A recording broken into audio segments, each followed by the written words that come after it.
Okay. Hello, everyone. Welcome to A Fistful of Dice. My name is Matt. This is going to be a D&D 5th edition one-shot, which was organized through the Tabletop RPG one-shot group, which you can find in the link down in the description if you're looking for an easy way to get involved in games, run games, playing games of all kinds. Definitely check it out. And the title of this session is The Orcs of Skull Ridge, and it is set in the same world as my Provokers campaign. So if you're a fan of the Provokers campaign, you'll kind of see some stuff here that kind of connects to the campaign. But if you've never watched that, it's going to be a bunch of orcs running around killing shit. So it's still going to be a lot of fun. I am joined by 5 very orky guys. Down below here, you'll see their very orky-looking faces. I'm going to go ahead and let them introduce themselves. They can plug their channels if they so wish, and briefly introduce their orky character. So we're going to go from left to right in my vision, so we'll start with Alex. Oh. All right. So, my name is Skillgank. I'm a rather slender orc for my clan. I've spent some time amongst the people outsiders and such. I'm excellent at telling jokes. I'm quite good, I'm told, at the bagpipes, and well, I have sometimes been able to make decent friends, but not as often as I'd like. Great. All right. I'm going to go across to the right. Chepe. Hello, I'm Chepe Pepe. My channel's Cardon. I am playing Vivisect. You'll see him dangling and fiddling around with various embalming or properly preserved organs hanging around his neck. He also has 2 protruding saber-toothed scythe blades that he taxidermied to his own arms. He's a former taxidermy who is sought to, as a sort of self-spiritual journey, to reapply those techniques into medicine, and so he gets around the local orc villages helping out people doing abortions, vivisections, castrations, those kinds of things. And he even patched up our good monk friend over here. So he's just a real feel-good character, something for the whole family to get into.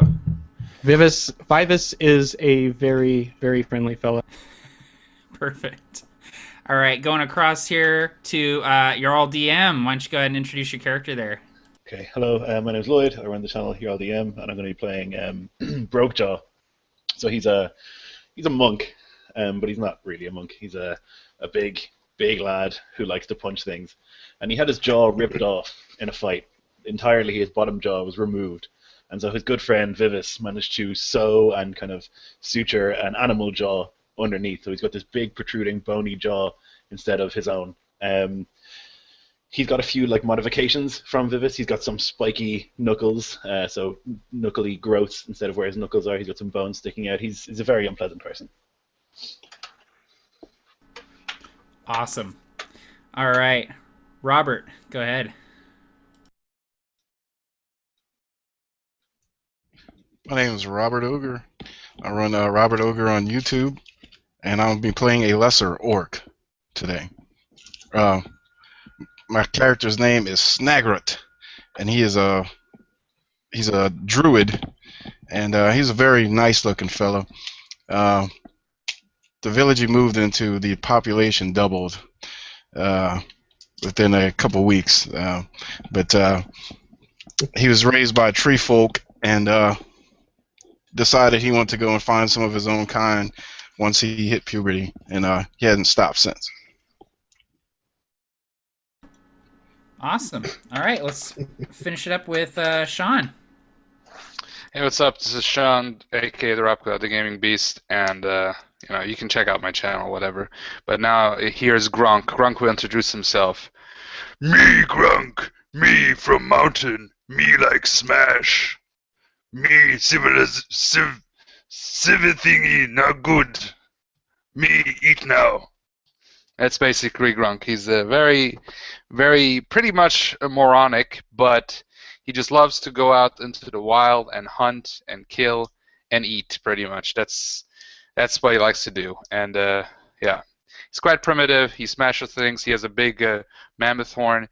He wears pretty much like a bear fur. He's got a ton of scars, but three big scratches from claw marks from a bear that he killed, and he's wearing that fur and a loincloth, and that's pretty much it. And everything he uses and wears as weapons are pretty much which he's kind of cobbled together from like animal parts and so on. Awesome. So if you couldn't tell by those descriptions, all of these guys are playing full-blooded orcs. So that should be a lot of fun. They all kind of look similar to this guy here. So let me go ahead and set the stage here for you guys. So whether you were born here or you came here by chance through wandering, or whether your tribe was united under the banner of Hivor Blackbone, you're all orcs of Skull Ridge. And Skull Ridge is the largest orc village in the forest of Shade Vale, and Shade Vale is this massive, constantly expanding forest that has grown up out of the bones and the blood and the flesh of a primordial, an ancient elemental being that fell long ago in some great war between primordials and gods. All that remains of him are the bones, these massive tree-sized bones that sprout up out of the ground here and there, covering the whole of the forest. And the forest that has sprung up out of this primordial's body has sort of it has this strange sort of otherworldly quality to it, like it's connected to another place. It's a dangerous place, a deadly place, and you kind of have to be a hard creature to survive here for any amount of time. So the very fact that you all have reached orc adulthood is a testament to, if not your strength, then your cunning, at least, and your survival instinct. But Skull Ridge is aptly named because it is built within the crumbling skull of this thing, and the skull is so big that it can be seen for miles. It's sitting atop a hill, rising up out of the dense canopy of Shade Vale, and the orcs have sort of established this large village within the confines of the skull. Orcs dwell in the hollows of the bone that have been cut out, and there's structures built inside, kind of connected by rickety rope bridges and ladders and things like that. And at all times, there are orcs scrambling here and there, climbing up the sides of the skull like spiders, and swinging to and fro on ropes, and traveling across these sort of swinging rope bridges. It's an exciting time to be an orc here in Skull Ridge. Many of the lesser tribes have been brought to heel by the great chieftain Hivor Blackbone, who seeks to unite all of the orcish tribes under his banner so that they might overwhelm the wood elves of the south, those dirty, stinking bastards of the south who took our lands from us, who have killed thousands of our people, whose blades are drenched in thick orc blood. The orcs vow that they will take their lands back and be the apex predators of Shade Vale. And Chieftain Hivor Blackbone, though he is a half-orc, has proved himself worthy to lead all of you, and he has earned the respect of pretty much every orc here in Skull Ridge. It's said that Hivor actually strangled several of his siblings as a child to earn his father's favor, and that he later defeated his older brother in single, unarmed combat to earn the title of chieftain after the death of his father. You all have received summons from Hivor Blackbone today, and maybe you've seen Hivor before, maybe you've never been in his presence, but either way, as you receive the summons to come see him in his chambers, your heart, your big orc heart, kind of skips a beat. So you all know that he doesn't like to be kept waiting, and as the sun sort of filters through the eye sockets of the primordial skull and falls onto the village of Skull Ridge, you all are heading to the chieftain's chambers. And you arrive at about the same time, and there are two burly orcs wielding bone blade spears, and they're looking you over, and they look at you and they say,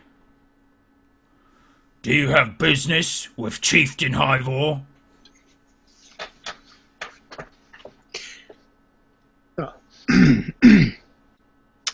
I'll step forward and bow my head and say, "Indeed, I do, sirs. I have been summoned by his Lord Greatness, and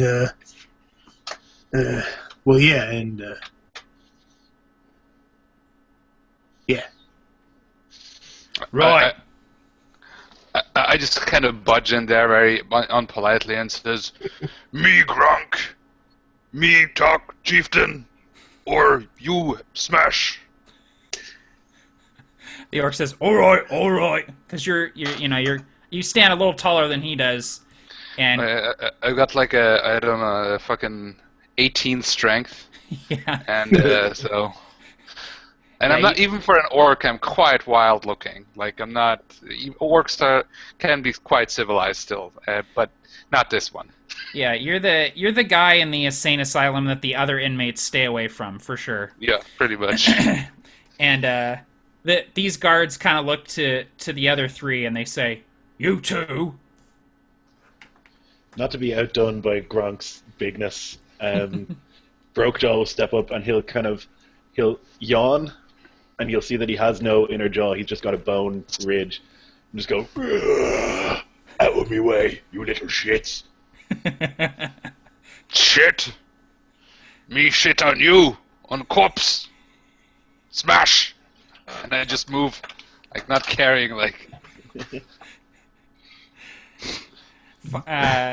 They look at Vives and Snegret as well and say, "You with them?"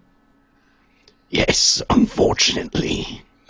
Vives gets out, pulls back a sleeve of his hide armor, and you see the bones like coming just really slightly out along his arm, and he starts sharpening it. Just looking at them. Hey, I'm sorry, but whenever you say that, I was imagine Baraka from Mortal Kombat almost. Yeah. Yeah. So I walk up. I put mud all over my body to protect my skin because I'm a very nice. I have a boyish good looks for my orcness. And I like to keep that going. And I reach into my satchel and I pull out the letter. And as I hold it up, some chunks of dried mud fall off my arm. We have business here. All right. I'll tell him you're here. And he dips into the hut for a second, comes back out, and he says, "All right, go in. He'll see you now. Important business. Go, come on." Out of character, I'll be right back. Yeah. I'll make sure to bump my shoulder into one of them as I walk in.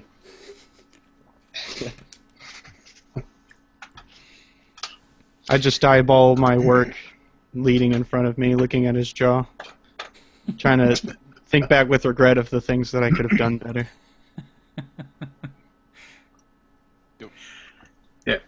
Walking slowly right behind him. Out of character, Chepe, art is never finished, it's always abandoned, right?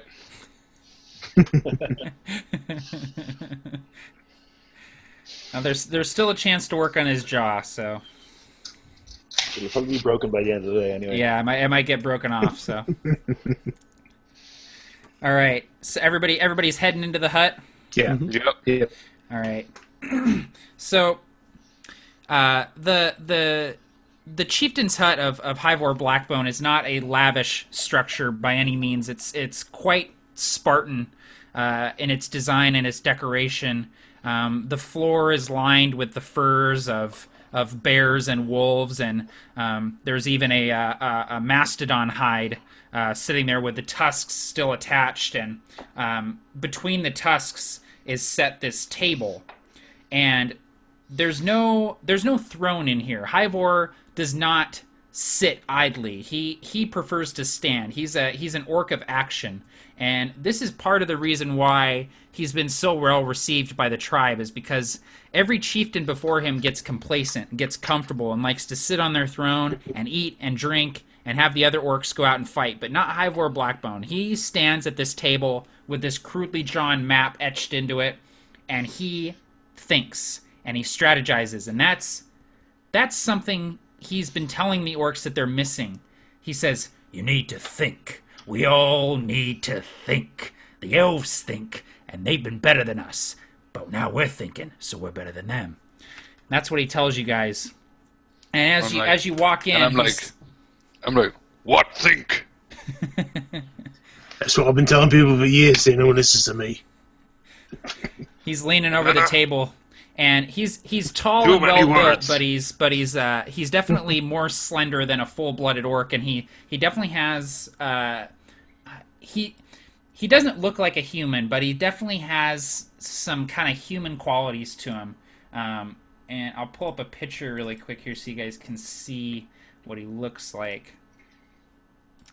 And his spear, which is made of black bone, is kind of leaning up against the side of the tent as you enter, and he's leaning over this table, and he looks at each of you and he says, "Yes, we need to think, and that's why I've chosen you lot. Some of you think, and some of you are good at protecting those who think." And he kind of looks mostly to Gronk and Brokejaw when he says this. Be good, smash. And I like, Excellent plan. I like it.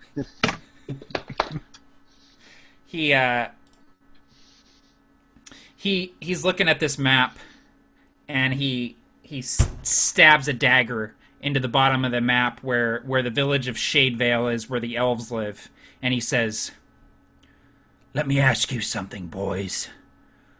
Do you want to help this tribe?" Oh, of course we do. I do. I'm sure Gronk does. Look at him. There's tribesmen. no. Oh, sorry. I smash you. There's no one more loyal to this tribe than Grunk. I'd stake my life on it, right, Grunk? Now can I help Well. Me in wood, tribesmen come to me, say, "This wood's now tribe." I'm like, I like be alone. They say, "We need smash." So I say, "Okay, me smash." But then, me again alone. Because Crunk like alone, smash, and eat. The autobiography of Gronk. Pretty much. That's words of wisdom right there. I pointed up at him. Little tear rolls down Words my of eye. wisdom. I love it. That's a beautiful story, man. Hivor kind of looks at Grunk a little bit, and there's a moment of silence after he finishes his story, and he goes, "Well, if you do this mission, you can have as much alone time as you want, Gronk. I promise you that. Good. You can all have whatever you want. This is a mission of the utmost importance." And he looks at Gronk and he says, "You know what utmost means? No. It means it's really damn important." means lots of smash. Aye, it means lots of smash. Lots of smash. That's fun. I'll do it for free. It means lots of smash and lots of thinking, which is why I've summoned all of you here. What you can do for the tribe?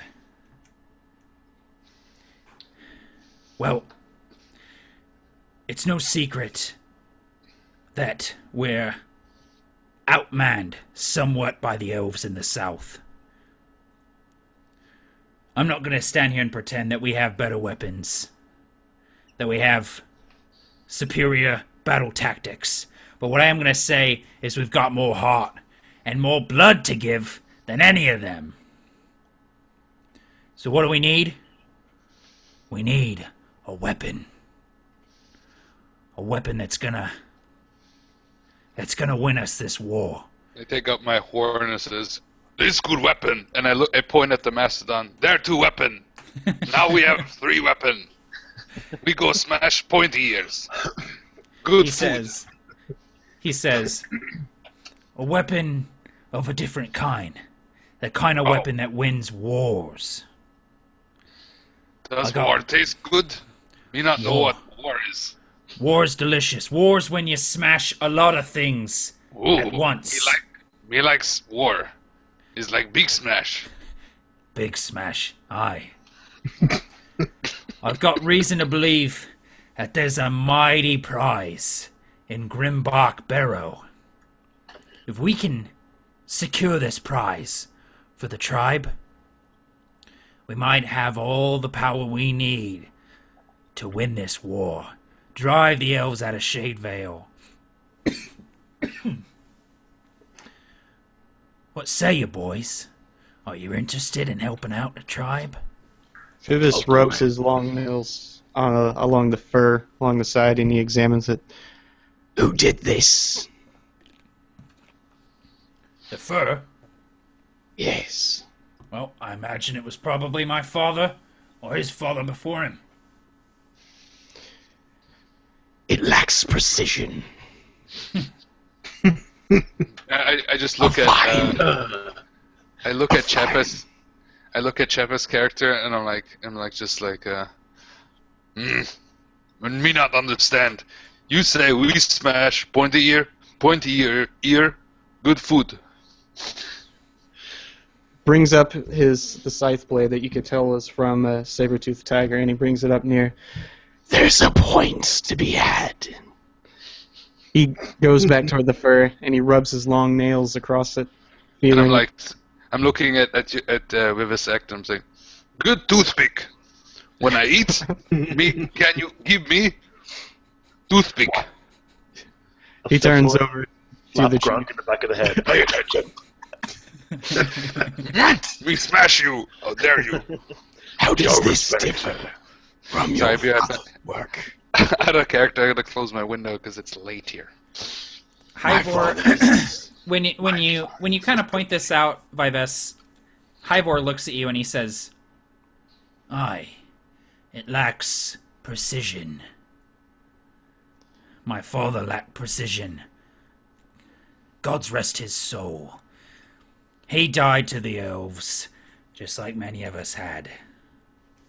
It's 'cause he lacked precision. He didn't think. He just smashed." So what about this has precision? Me like your father.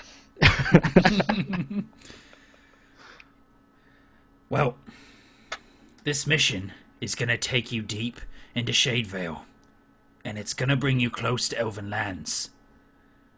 But you cannot, I repeat, you cannot let the elves know what we're doing.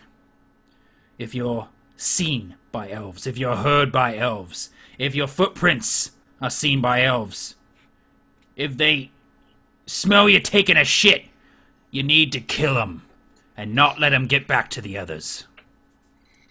Is that clear? I've had my fair share of elf flesh.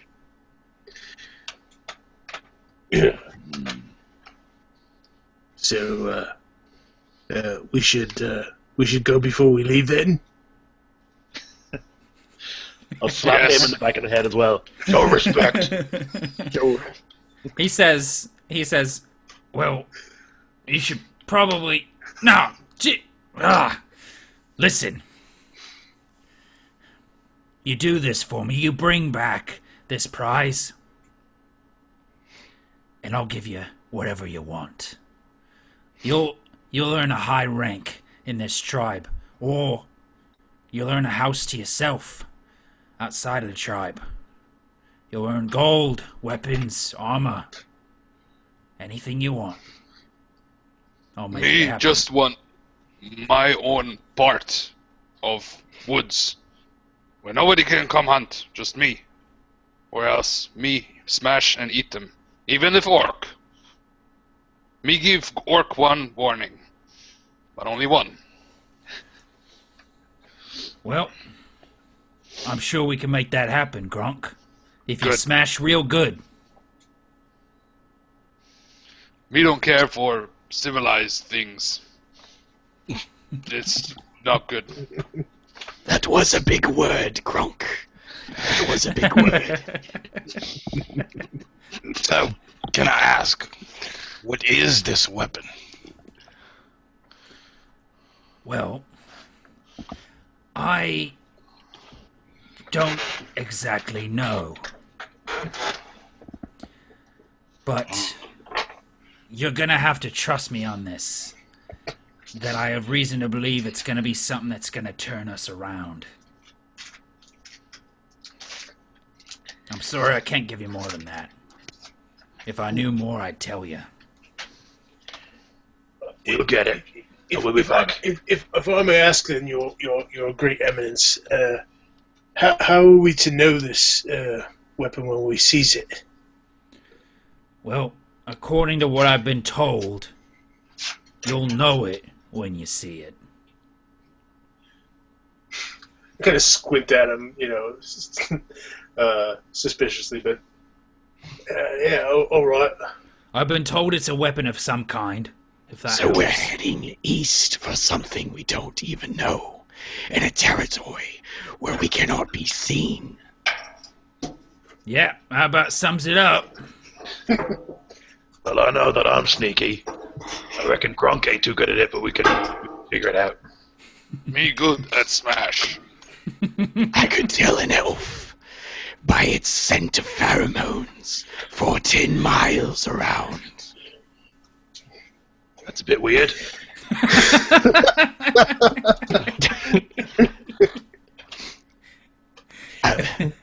As I've said, I've had my fair share. It might come in handy. Well, I can't speak for everyone else here, but I know I am dedicated to finding this weapon, and I am convinced that everyone else in this group is willing to give their lives to protect that weapon and get it back to you. And I'm sure we can do that. Yeah. Well, it's good you say that, Selgank, because either come back with the weapon or don't come back.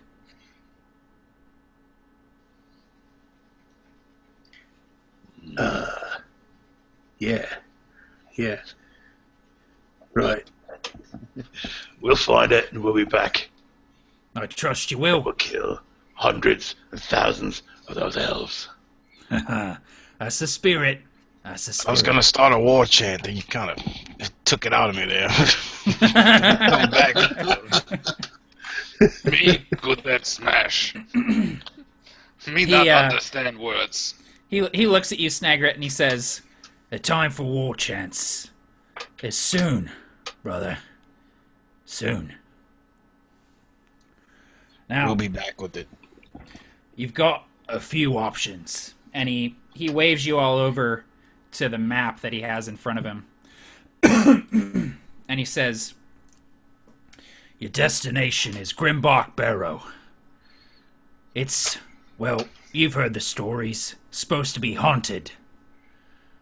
Orcs don't go near it. Elves don't go near it. You shouldn't have any trouble getting to it, but I'm not sure what you'll find inside. You could take the Oakfall Road. It'd be quicker that way. But a road's patrolled by elves. You might befall some rangers if you go that way. You could always stop by old Cardon's hut if you wanted to. Cardon's a human, but he's always been useful. He might give you some insight as to what you're looking for, or what you might find in a Barrow. But whatever your course, wherever you decide to go, tread lightly, my brothers. Just quickly, I want to ask out of character. I have the Wanderer trait or thing from Outlander, which means I can read maps pretty well in the area. What would be the most stealthiest course avoiding the roads? Would you say? You would probably know that if you kind of cut through the northernmost section of the Oakfall Road. Can you guys see where my mouse clicker is? Yeah, I can see it. Yeah. So you'd kind of set out from Skull Ridge, and if you cut through here, you would it would take longer than it would traveling the road, but you would be on the road for a minimal amount of time, and it would be kind of a straight shot over to the Barrow. The elves don't typically travel up this section of the road. They're mostly going down the road to the boneyard and back, collecting bones for weapons and armor and things like that, making pilgrimages there. And that would also give you the option of, if you wanted to, stopping by Cardon's hut and audiencing with him. So yeah, okay. This is what just what I say. I point on the map, kind of rudely, and I point on Skull Ridge, and I'm saying, "No road.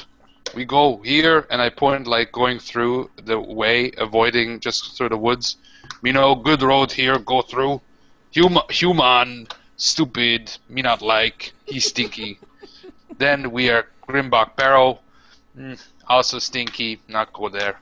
Sometimes I steal cheese from human when he doesn't look. Cheese good. One CV thing good.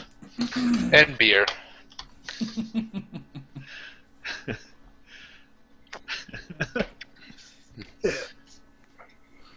Alright, let's go via the hut, meet this human, and then go get the weapon. He might have some useful advice. Yeah, we gotta go human. He's stinky. I'll take this cheese. I lean to Gronk. Don't worry about it. I have quite a bit of experience with humans. I can deal with them. Okay, because if not, me deal, me smash. There'll be plenty of smashing to do with. Although I recommend we leave Mr. Cardon alone if we can. Good. Okay. So Hivor's kind of looking you guys over, and he says, "So you've got a plan, then? All right. Well, take supplies you need. You're welcome to them. Get going. We'll be waiting here for you." Right. So, Good. He kind of ushers you out of the hut, and the guards lead you out. And if you guys have need of rations or any sort of basic supplies, you can easily acquire them in one of the storehouses here in Skull Ridge. But otherwise, you can set out. Okay. Well, Grunk doesn't need supplies, but I need a beer, so I'll be right back. Go for it. So, and I'll also need to know from you guys your travel speed. You can travel fast and cover more ground, but if you did that, you would all be taking a minus to your perception scores. You could also move slow, which would, obviously take longer, but you'd be able to stealth as long as you were moving slow. So you can move a normal speed for a certain amount of time, and then as you get close to the road, if you want, you can go slow, or however you guys want to kind of plan out your journey. You can let me know. I think it's just better to stick with slow and not get seen. Well, Yeah. okay. Vivus is actually able to sense where elves are, within 6 miles of him if we're in forest. Awesome.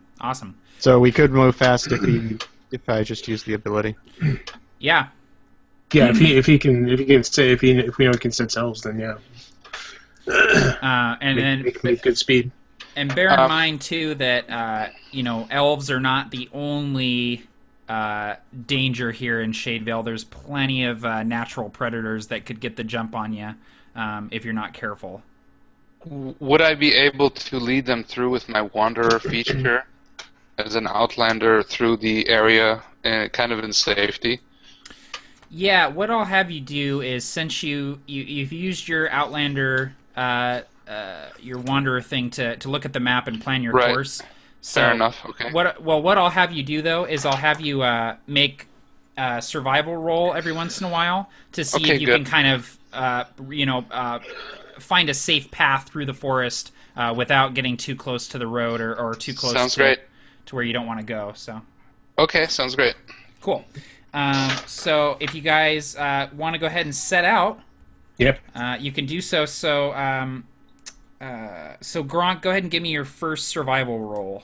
Okay, I have a +3 in survival. Okay. Because I'm proficient in that. And I rolled a 5, of course. I got an 8. So. Okay. Always first roll.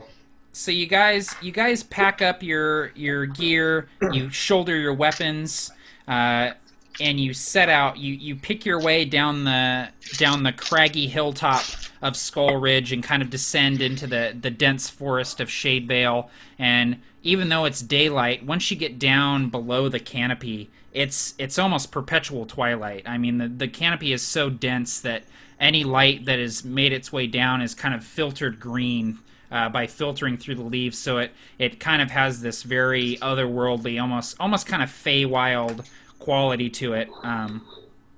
And the foliage is very thick and dense, and as soon as you get down there, you hear rustling all over the place of creatures escaping in your path, and birds flying overhead. It's definitely a wild place.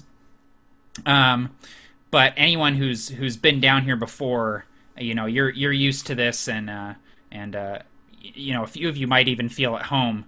Being down here in the thick wilds, away from kind of the bustling village of Skull Ridge. But walking at a normal speed, you walk for a couple hours, and let's see here.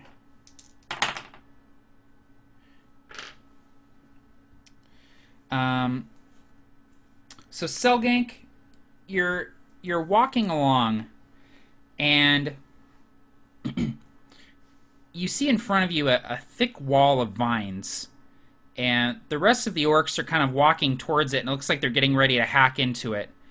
And you see just the almost imperceptible, the vines kind of start twitching a little bit. You see the leaves on them twitch, and it's not the wind. It's almost like the vines themselves are twitching. Yeah. So allow me to sort of step forward and hey, oi, hold on, lads. Hold on. What? It's something dodgy about these vines. They don't look right. Out of character, since I've been in the wild, did I ever see anything like this, or is this new to me? Give me a nature roll. Okay, let me see what I've got in nature. In nature, I've got a 0, so normal roll, because I have a low intelligence, but then I added skill to it, so yeah. I'm just going to do a normal roll. And I rolled a 9, of course. That dice can go somewhere. And I want details. That dice can go to hell. Yeah, I might have my 3rd dice now. I need to get more d20s, because I got my green dice didn't work, my black dice didn't. Now the gray, white, whatever dice. Anyway. Gronk, no smash, Gronk. No smash. 1 second. So, who is near the vines? Who would have been in the front? Probably Gronk, yeah, because you're kind of leading the charge. I am definitely not in the front. No, I think Gronk and Vivis will be in the front because he was doing it. Yeah. Gronk was leading and Vivis was doing the elf thing. Doing the sniffing? Yep. Okay. So, Vivis, are you good with that? Sure. Cool. I would definitely be bodyguarding Vivis as well. Okay, cool. He brought me back from the edge of death. All right, so Gronk. Well, vines lash out at the three of you in the front. They unfurl from this wall of vines and strike out like whips. And Vivis, you manage to kind of duck under as it whips across you, and Brokejaw, you manage to do the same. You kind of bring your fists up and block the vine as it whips at you, but it gets you pretty good cell gank and manages to do 9 slashing damage as it kind of whips across you and draws a line of red as the skin kind of splits on your torso as this vine just right on your chest. And after it does this, the vines sort of unfurl themselves and take sort of vague humanoid shapes. And there appears to be 4 or 5 of them standing before you in the woods. So I'm going to have everybody roll for initiative now. Okay, I have a question with initiative. I think I'm not what is again the initiative bonus? So you just add your dexterity modifier when you roll for initiative. Yeah. Thanks. Sorry, that's something I. No, it's all good. Yeah. And if you guys just want to type your initiative in the chat, that'd be great. I have to go grab something really quick. I'll be right back.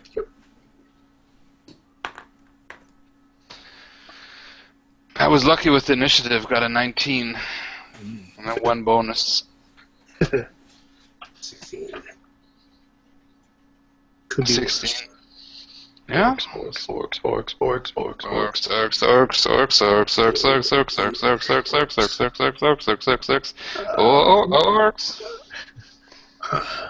I'm gonna die. I'm up front and I have 18 hit points. Yeah, I've got like 26 hit points, but because the way I'm gonna play I chose the berserker thing, so he's just gonna smash and not be smart about it. Okay. It took me about 10 minutes to untangle my headphones there. Okay. So, initiative. See, there's the good roll, Sean. I know, but every other one. You're right. It's my one good roll. Well, we'll see. Okay, and then...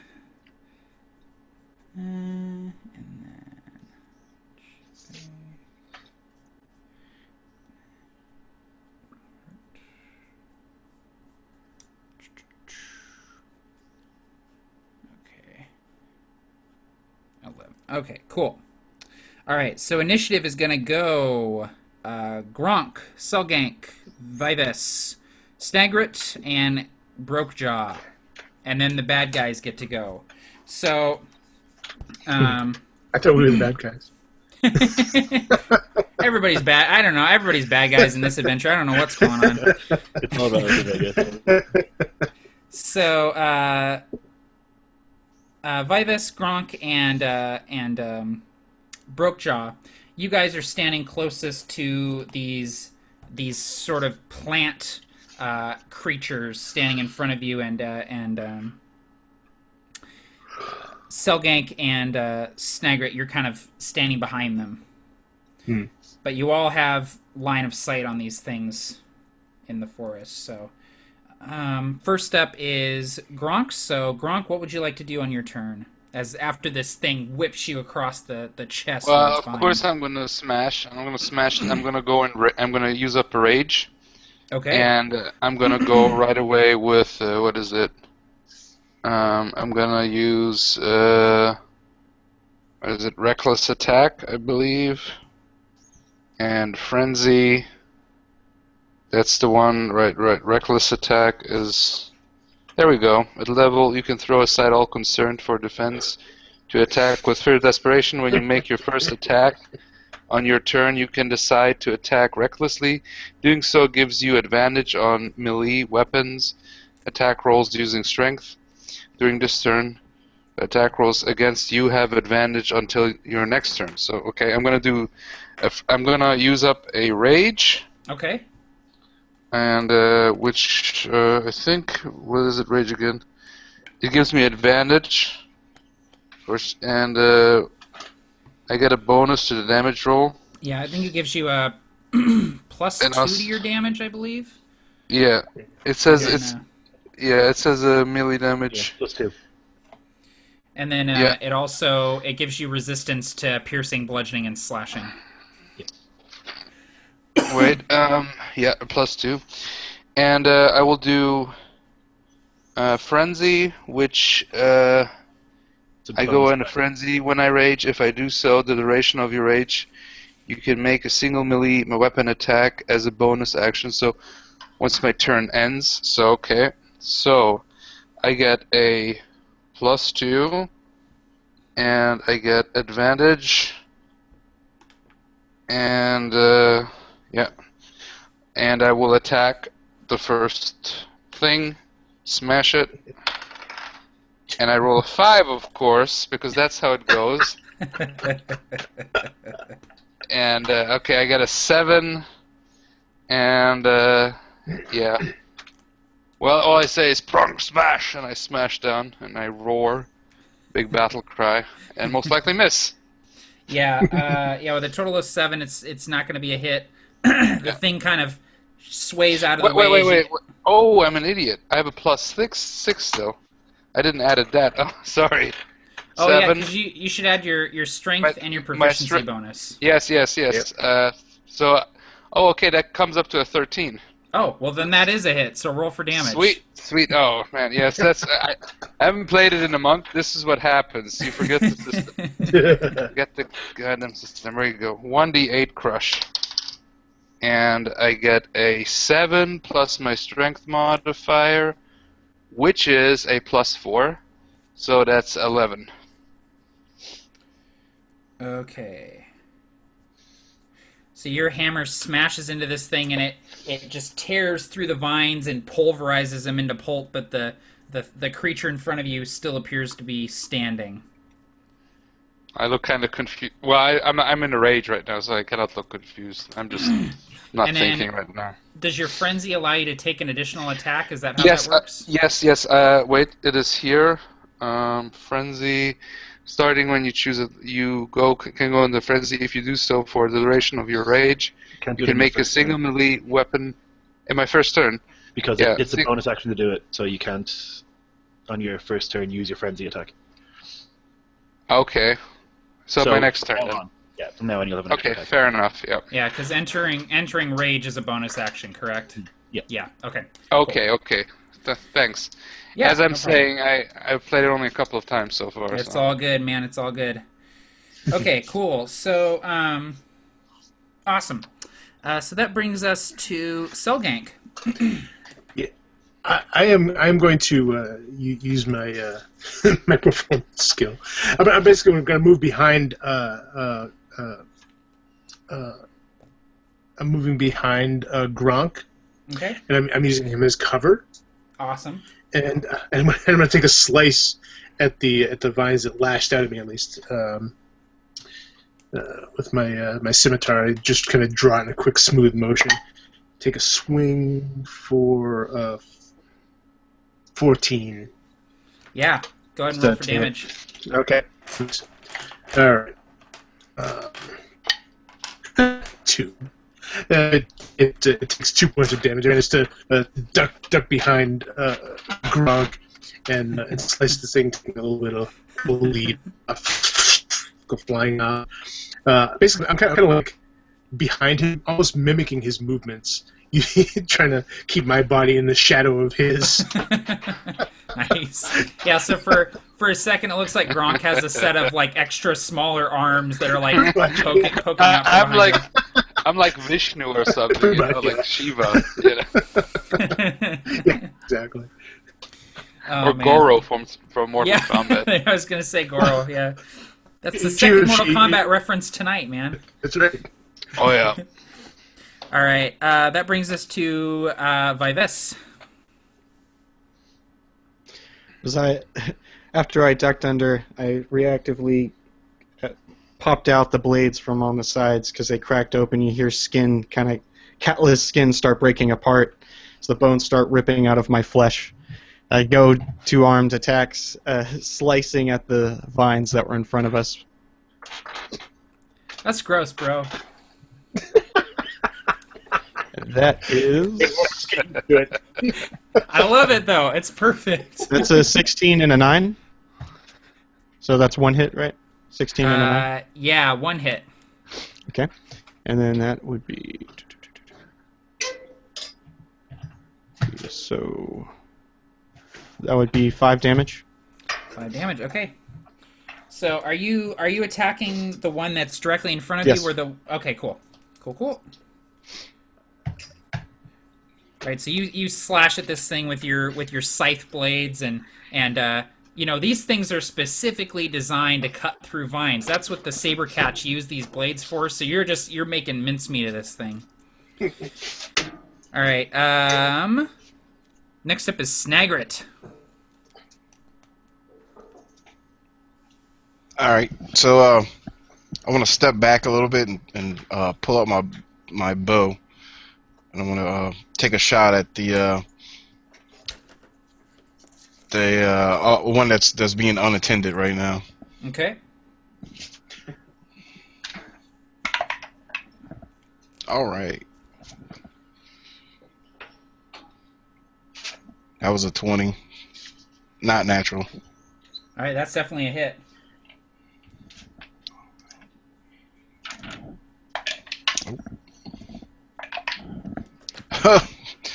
Three. I rolled a 1. So your arrow actually like passes right through it. Like you see it kind of thunk into the tree on the other side of this thing. It takes a few chunks with it, but nothing grievous yet. Okay, and last but certainly not least, Brokejaw. So, seeing my companion Vivis in trouble, I'm going to rush forward, and I'm going to open my enormous jaw and bite. So what I've done is I've reskinned my monk weapon into the jaw, so it's a short sword, but it's a bite. So I'll do that, see if it works. No, that's going to miss. I'll use an orc point, I guess, to do flurry of blows and do 2 unarmed attacks. So Alright, a vicious awesome. elbow and then a knee to the groin. Awesome. Out Oh, of yeah. character, just quick. Your character just came to my mind right now. Reminds me of Trapjaw from Masters of the Universe. I don't know if that was the end. Right, he does Yeah, his big Matt bone knows what I'm jaw. talking about. Oh right? yeah. Oh yeah. Come on, I'm right there with you. it's like an orc Trapjaw there. Yeah, it is Orc Trapjaw, man. That's awesome. So I think it's 2 hits, 17, 16. Yeah, Okay. that's definitely a hit. Okay, 2 so hits. It's a D4 on each. It's going to be, wow, okay, so 8 and 7, so 15 points from that. So he tries to snap his jaw closed, he didn't manage it, swings with an elbow, and then a knee to the groin. Yeah, you're tearing into these vines with your bare hands, man. Just ripping pieces off of them. Mm-hmm. That's awesome.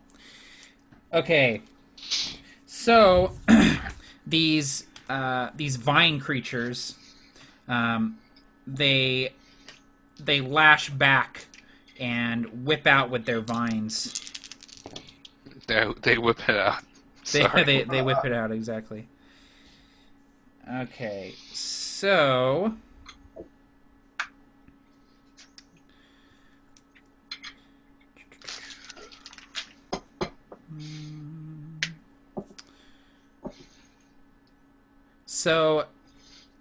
Vivis, one lashes out at you.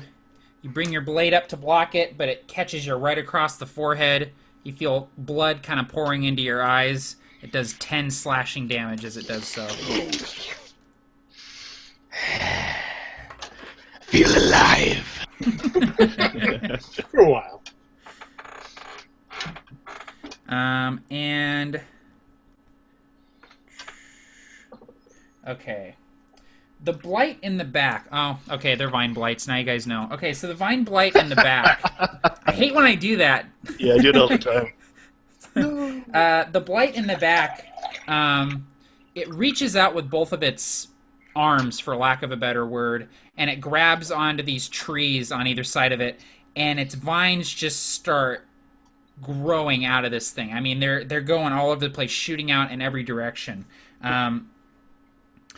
So, for the duration of the combat, the area that you guys are in is difficult terrain, and I need let's see here. I need everybody except for Snagrit to give me a strength saving throw, please. Oh, that's not good. That was a good one, man. Okay, strength saving throw. I How got about a a four? +4. What's a 4 do for you? Oh, you gotta be kidding me. I roll a 1. That green dice is done. That one is fucking done forever for this game. Oh my gosh! I got an 11. All right. Did anyone get higher than or get a 12 or higher? Nope. No. I don't think it would have made it to the single digits. Awesome. Okay, so How the fuck did I get a 1? I mean, man. This is gonna suck, I know it. all right. Oh, wait, see, no, I'm you proficient, so guys- I did make it. the vines race along the ground. The vines start wrapping like clockwise around your legs and start yanking you down, and you are rooted to the spot. These vines are just grappling you at this point, and you all are restrained. So your speed is 0. Attack rolls against you guys have advantage, and you have disadvantage. And you have disadvantage on dexterity saving throws. However, you can use your action to make another strength check, not a saving throw, but just a strength check to try and free yourself from the entanglement. So the vines are sort of creeping up your body, starting to tug your arms down as this thing is basically just exploding outward with vines. You gotta be fucking kidding me. I rolled a 3. A 3 plus the 4, which is 7. So Yeah, shitty. it's not gonna do it. Okay, so that brings us to... Out of character, Robert, aren't you like a druid or some shit like that? Yep. What you want me to do? Add more vines? Entangle! You're like the exhibit of druids. Hey, dude, I heard. Hang on, guys, I'll help. My vines fight their vines. I got something. I got something now. I heard you like vines, so I put vines on top of vines. Oh my gosh. Alright, and that brings us to Gronk.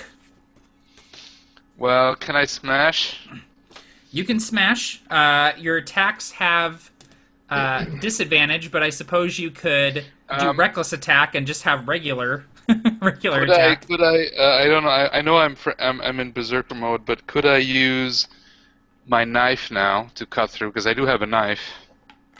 Yeah. Vines. I don't see why you couldn't. Okay. Yeah, I would say if you took 2 turns with your knife, you could free yourself, not doing anything else. Okay. Then that's what I'm gonna do. Do I have Okay, to roll cool. for that? No, I'm not going to make you roll. I'm just going to say it's going to take... You're just going to take the time it necessary to do it. So you just start reaching down and start tearing the vines with your bare hands, or So not your it's bare hands, good- but start cutting with your dagger. It's always a good D&D rule. Have at least some kind of cutting weapon and a crushing weapon for It's skeletons. true. That's why I always have a dagger and a club on me, no matter what I'm doing. You gotta have a club for those fucking skeletons, especially Yep. if it's second edition D&D. But you also now with the Exactly. vines, you gotta need something to cut shit. Exactly.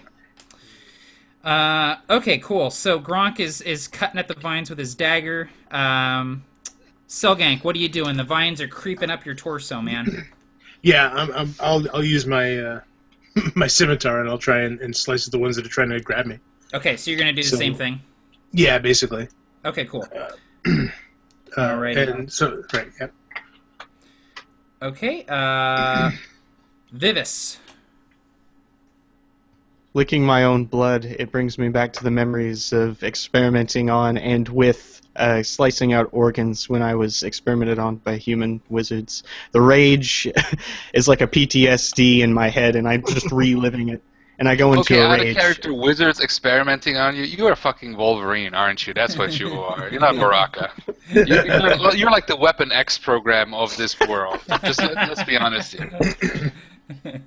Well, he had to learn taxidermy somehow, and he goes into a rage bonus action. That's what the reskin was of that, and so he has an advantage on strength saves. So I was going to make a strength check to get out of it. Okay, yeah, go for it. Strength checks. And that is 10 at best. Yeah, you're ripping at the vines, but you're not able to free yourself. The vines are sort of grabbing you quicker than you can yank them off of yourself. even raging as you are, and it just makes you angrier as you can't get out. I'm just still drinking my own blood, and as it comes Yeah. down off my lips, just keep going, just struggling even more in the vine. All right, Snagrit, you are the only unrestrained orc. What are you gonna do, man? Okay, I am an orc, so I am kind of dumb, but this is what I'm gonna do. How many of them are left? We didn't kill any of them yet, right? Yeah, there's still 4 left. Okay, so I'm gonna run up between like where everyone's like getting wrapped up in these vines, Yeah. and then I'm gonna you're gonna see like these yellowish looking rays coming up from my forearms to my hand, and it's kind of like shining in between the cracks in the mud that I got, and I'm gonna shoot this huge ball of electricity out of my hands into the ground. Thunder wave. Awesome. Thunderwave! Yeah. It's like a wrestling move. Thunderwave. Alright, we're gonna dice stream it this time. Ha! Nice. You don't need to roll. We make saves. Yeah, everybody Well, else he has got to rolled make anyway. saves. And worked. So, Thunderwave Dexterity? is what, a 15-foot 15-foot cube? Yep. Okay, so everybody's making saves. Okay. So what's the spell save DC on that spell for you, Robert? I think it's 12. 12. Okay. Oh, aren't we at disadvantage? Disadvantage, yeah. Sorry. Is it dexterity or constitution though? It's con. It's con. Oh, it's okay. So con? you Okay. guys are rolling normal. Oh, wait, Yeah. okay. Oh, nice. Cool. Okay. Okay, so wait. Okay, I know I'm asking questions here, but I think the saving throws are just your bonuses, right? Yeah, but you're also Yeah. You're you also have proficiency in 2 saving throws from your class. Oh yeah, okay. I'd say barbarian. They're divisioned in. I got a I'm 13. I hit. think. Yeah, I'm pretty sure it's in Constitution and Strength for me. Yep, think so. Constitution and Strength. Yep. Okay. So Constitution, that means I have a +4, and I have disadvantage, right? So I got to roll 2d20s. And No, no, It should that be was roll on Dex, regular. not con. Yeah, it's not a con. It's just regular roll. 15. Okay, and add 4 to that, so 19. Okay, so everybody who made the DC of 12, I believe, is going to take half damage from Thunderwave, and everybody else is taking full damage. So Robert, go ahead and roll the damage. Thanks, Robert. Thanks. Hey, 3 of the blights failed their save, so Okay. That's 16. Well, I'm Basically, down. you got TPK us. Thanks, Robert. I'm at -6. Are you? So 0, yeah. What? I'm at -6. How much? 16? Is it 16? Wait. 16, right? And half of that 8. Okay. Yeah. Wait, who's it? Who's at 0? Chepe? I'm at -6. Yeah, I'm down. Oh, dude. You okay. just thunderwaved me. I was drinking my own blood, and in the middle of it, the blood conducted the electricity. Wait. So you choked on the stun blood, basically. I had a seizure in the middle of vines, and I ended up choking myself in the process. Does he get a death roll at all? Death save? Yeah, so he's at 0. 0 right now. He's gonna make irony a... is, I have a healer's kit on me right now, and I could have used it on myself, but I can't because I'm restrained in vines. He's supposed to be the medic, and we killed the medic. Now, tell me this though: orcs, don't they get one I'm in extra rage, round actually. after they go to 0? You fall to Yes. 1 hit point, don't you? Yeah. Yes, I do. Yeah, that's true. Okay. So you're still alive then, Barely. Vivus. You're at 1, but you're still alive. He's coughing up blood. Yeah, I'm having a seizure right now. My blood is conducting electricity straight into the cut of the vine on my head. Alright, I'm so, strangling myself in the vine. Two of the vine blights are dead. They just go up in smoke. Robert, I'm gonna need you to describe what that looks like as you throw Thunderwave down on the ground. Not to make things worse, but if you fail your save, you're also thrown 15 feet. Oh! I'm having a seizure as They're I'm restrained. being thrown away. They're restrained, Okay. so they can't be moved. Yeah. That's So they very just. handy. But they're that's just even like- worse. That's why I'm having a seizure, because I get thrown back while being choked on the vines by Yeah. the force, and my neck gets caught like a noose. I just got caned back to the ground, We're like, flailing and just blood dripping all over my Blood face. around. I'm a fish. Now I'm imagining the Ron Burgundy picture. Like, wait, that escalated quickly. You know? Okay. So Thunderwave hits, just this blast of sound and energy just reverberating through the forest. Luckily, Vives has not smelled any humans or elves around. Otherwise, they probably would come running at the sound of Thunderwave going off. But I love Chepe. What Chepe is doing now, it's hilarious. I'm sorry. He's like, fuck this shit. TPK'd by my own partner. What the fuck, man? Rips all over again. Mini missiles. That's all I'm gonna say. Mega damage. Go fuck yourself. Oh, sorry. That's not neither here nor there. So your guys' ears are just ringing, and you know, maybe blood is kind of trickling from your ears as the ringing is continuing after this spell goes off, and you see that two of the blights have just been completely blown apart, just salad at this point, and the two that are remaining have been kind of blown back from you guys and are sort of trying to get themselves up off the ground. So I'm gonna go ahead and. By the way, that blew all the dry mud off of me. Now my skin's exposed. Oh, nice. So first of all, Beautiful. Snagrit, Your beautiful skin, Snagrit, so. give yourself inspiration because that was bitchin'. And Brokejaw, it's your turn. Okay, so being the only one who made the save to not get ripped in the vines, I'm standing there looking at the chaos all around me. Like, get it to the kids, what are you doing? And then kind of rush at this big blight, and I'm going to try and bite him in the head. Okay, go for it. Okay, that's going to miss. I will Ouch. Ouch. use some orc points to do flurry of blows. Okay, so we're looking at it's +6, so 14 and 21 to hit, I guess. Yeah, they both hit. Okay. Okay, so 8 and 7 is 15. Okay. You, why don't you go ahead and describe to me how you kill the Vine Blight that is currently restraining all of your party members. Excellent. Okay, so it's standing there, it's got its vines all over the place, and I go up and I try and bite it, but my jaw is just like too unwieldy. I kind of open my mouth and it kind of swings around a bit as I do, and I couldn't clamp it down. So instead I just go, this is not working, and I just uppercut, and then uppercut again, and just bash its head off with my fist. Awesome. Yeah. This thing just blows apart, and as it does so, the vines kind of wither and slacken, and the rest of you can breathe again as the vines kind of loosen on your bodies. You don't feel the crushing vice-like grip of these vines anymore. And there's just one blight left, and it's standing nearby Brokejaw. It's gonna whip out with its vine. It totally biffs it. You easily kind of duck underneath it as it whips through the air above your head.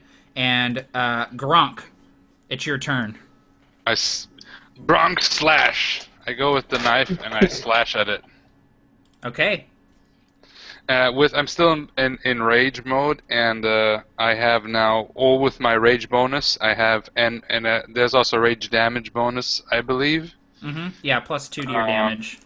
+2. Okay. So okay, yeah, makes sense. Then I'm gonna now try to attack it. Sorry, that was excessive. It's another one. Natural one. Oh, the dice are not with you, Sean. But, wait, I have advantage. That means I can roll another one. Are you doing reckless attack? Yes, I'm doing always reckless attack. Okay, cool. I'm not yep, smart. just making sure. And I rolled a 7. It's a little bit better. It's not a 1. So is it 7 total or 7 natural? No, 7 natural plus 8. So yeah, that's a 15. Yeah. Okay, sweet. And then that's a 1d4, I believe, is with knife. Yeah, 1d4 with the dagger. 1d4, right. Yeah, I have it written down here. And 1, my strength bonus is 4, so that's 5 plus... That's a total of 6 damage plus my rage bonus. Okay. Why don't you go ahead and describe how you kill the last Vine Blight? Okay, so what I do at this point, I'm so angry because I was like tied down and nothing was working, and like I see my friends getting hurt and stuff, and I don't understand why.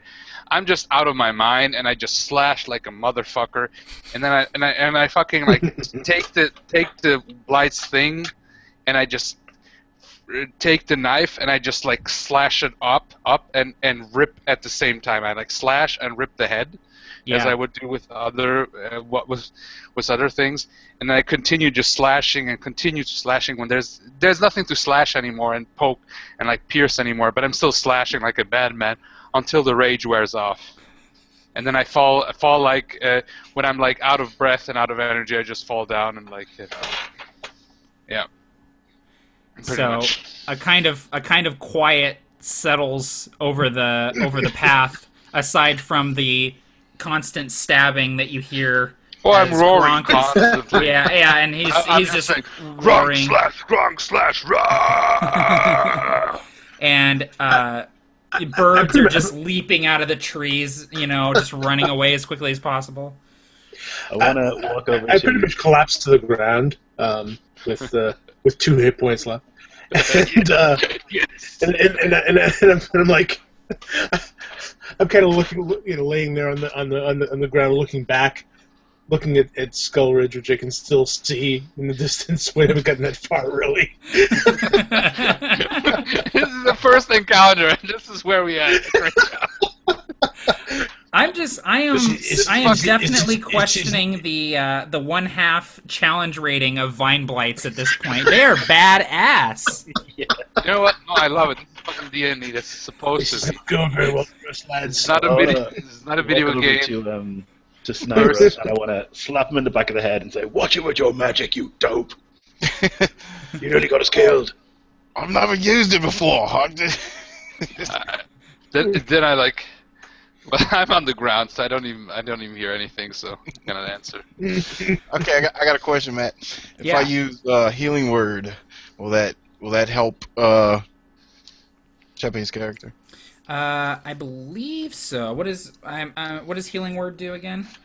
It's just a healing spell. Yeah, it's a healing spell. It's just a regular healing spell. Yeah, it would definitely help. I I think Vitus is at 1 and Selgank is at 2. So like a good third of the party is not looking so hot. All right. Well, good thing I got 2 healing spells. There you go. All right. So I'm gonna walk up to man, what's your name? Oh, Vivis. I'm gonna look at him and I'm gonna go. And I'm gonna See a twitch as you're saying the words. As and if it's affecting my seat here a little bit more. So Oh you get no! you get 6 hit points back. Oh. You see me convulse, and then the blood starts seeping back, and I wipe it off.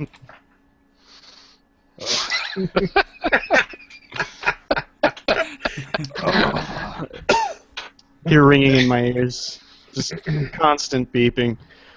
What did you do? It was the vines. That's a bluff check. That's a bluff check. Come on, man. Come on. I'm That's a calling bluff check. shenanigans with that one.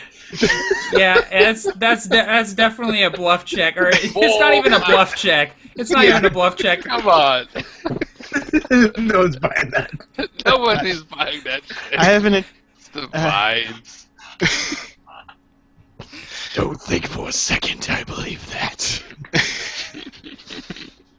I know we've always been rivals when it comes to medicine, but this is taking it too far. I stand up and I look around. Who did lightning? And I look around. I don't say where my head just. I have my club. Jerks on points. I have my club, and this is what I'm doing. Like, who did lightning? It was Sky. No, me no sky lightning. Me not smart, but me not that dumb. When lightning in sky, when gods shoot lightning, there are clouds. Somebody here did bad medicine, bad magic. Quiet, you git. Let's get a rest and then get going. We don't have time for this. Who did lightning?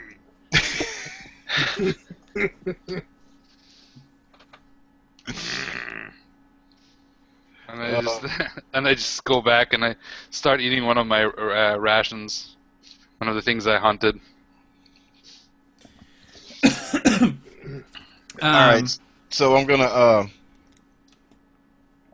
walk up to Alex's character. Sorry, forgot the name. Selgnak. Yeah. And I'm gonna hold out my hand, and a bush is gonna come out of my hand, and it's gonna sprout all these red berries on it, and it's gonna sink back in, and boop boop boop boop boop. Each one of them pops off into a pile of 10 berries, and I'm gonna hand them to him. Eat these. I look at them suspiciously, but I'll scoop them up. Are these all for me or for others as well? Is anybody else hurt? Out of character, I did make the roll. Did I actually lose hit points or not? Did I lose the half of the hit points? The 8 hit points? Yeah. Yep. Okay, so I have lost some. Yeah, me too. I wanna do a nature check to find some healing herbs of any sort, if I can find any. Yeah.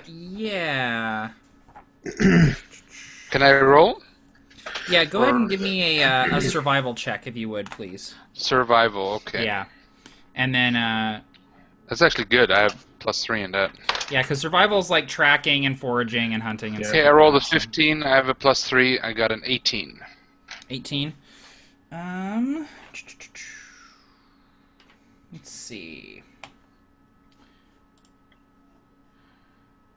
So you manage to you look around for a little bit, and you find some herbs that you know that if you crush them up and you drink them with some water or whatever you can find, that they'll if you take a breather, they'll help you heal up. So if you use these herbs while you're taking a short rest, you can add +2 to your roll when you add your hit die to your HP. Okay. So what I'm gonna do, I'm gonna go to Chepe and Alex's character, and I'm gonna say, I'm gonna find I don't know. You got bottle with water. Drink. You got drink. Yeah, yes, that's right. And I take the leaves and I just do this I just crush them up and then I put it in there. Drink this. I look at him kind of like, what are you doing to my drink? It's good green. Good green in you, make you good. And then I go to Chepe and I give him the same spiel, so. Good green. And I'm like, thanks, good green. And I'm like, Mr. Pokey Hand. I say to Chepe.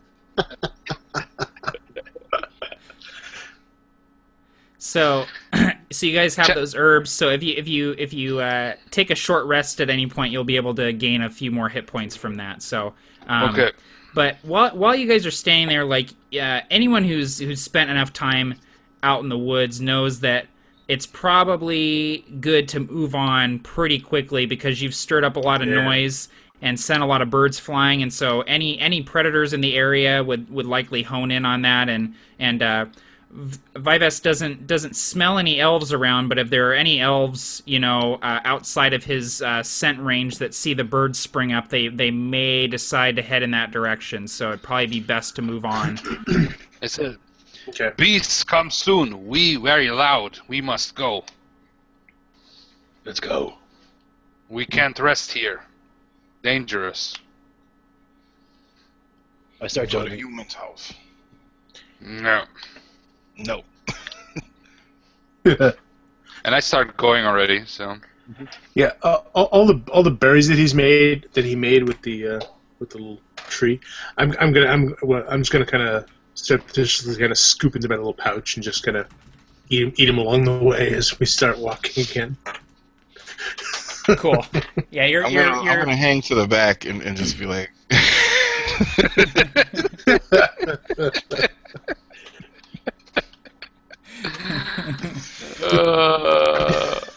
You're as you're walking, Robert's character is just like, man, that lightning was crazy back there, huh, guys? I have no idea where that came from. Yeah. Even my character, he might be dumb as a rock, but he knows lightning. Normal lightning comes from above, but he's familiar a little bit with magic. He knows these crazy people that can do these supernatural bullshit fuckeries. So I walk right next to Gronk, and as we're sort of walking, I take out 3 of the berries, and I hold them up and say, "Hey, why don't you try some of these? They'll make you feel better."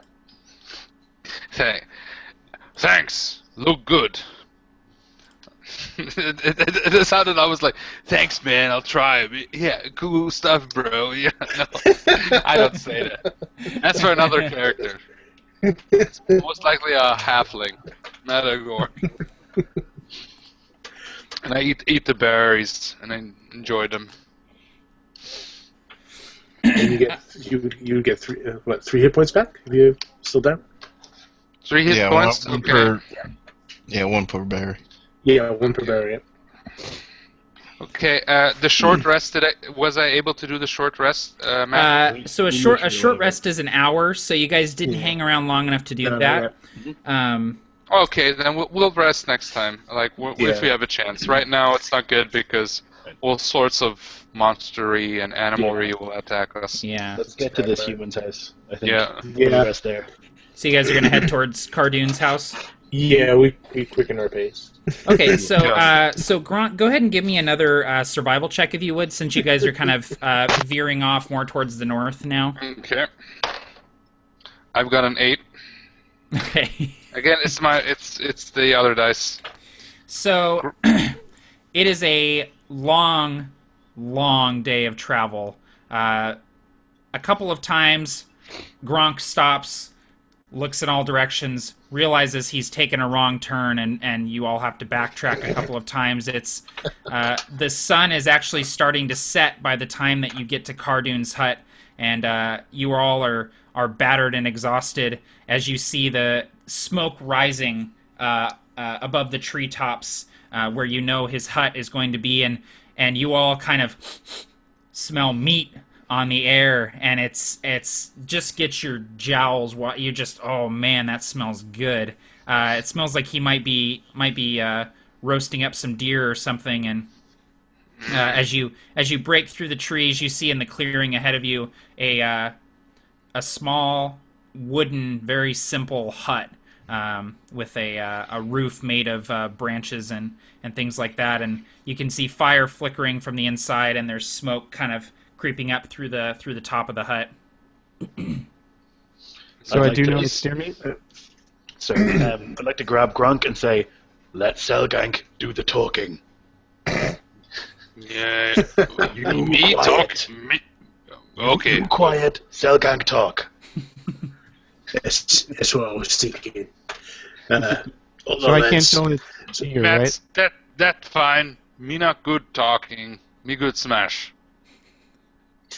So But food smell good. I spit in my hands and rub them through my hair, you know. You look very dashing, Selgank. Yeah. Chepe, were you going to say something? Can I tell it for sure it's deer?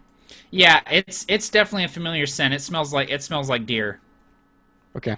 And you also you definitely also smell, you know, kind of the strange herbs and things like that Cardon keeps in his hut, and you smell, you know, the stink of man flesh as well as you near the hut, which just kind of permeates the area. Stinky human.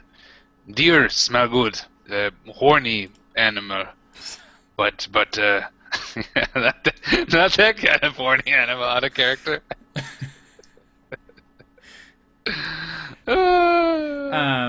So, and as you guys are kind of approaching the hut, this wild-eyed human, there's a door. It's basically a piece of wood that's propped up against the doorway. It flies open, and this wild-eyed human is standing there, and he's just covered in branches, and his hair is all kind of knotted up, and he's carrying this staff, and he comes out of the door, and he says, "Who's there? Who's there?"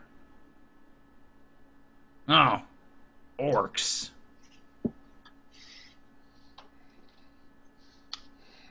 Yeah, I know you, Corgan. Stinky human. What did I say? What he means to say is we have Sorry. we have Be smelled silent. your excellent food from a distance, and we seek your generous hospitality, sir. "You seek my hospitality.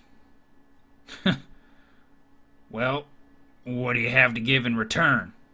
I don't share my meal with people that don't pay up. What do you got for me?" I'm sure we could come to some arrangement here. He kind of turned back to the others. Let's pay the man, and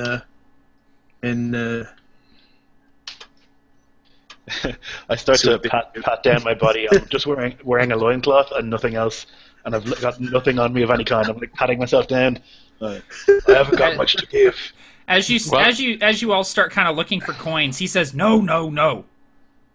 Tell me a story. Tell me something I don't know." Can I recognize any kind of religious affiliation with him? Because I've spent some time with humans. Yeah, he appears to be a druid, and he's got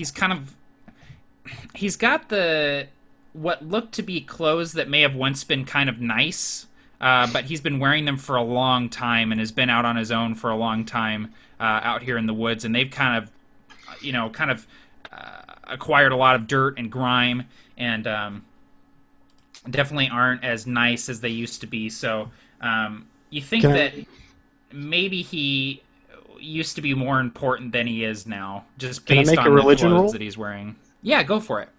Sweet. All right, so that's 18 plus 4, 22. You imagine that he's probably come here Plus seeking. 6, so 20. Wait, 24. You think he's probably come here like many of his kind to study the remains of the primordial that fell here. A lot of people believe that the primordials are the source of magic in this place.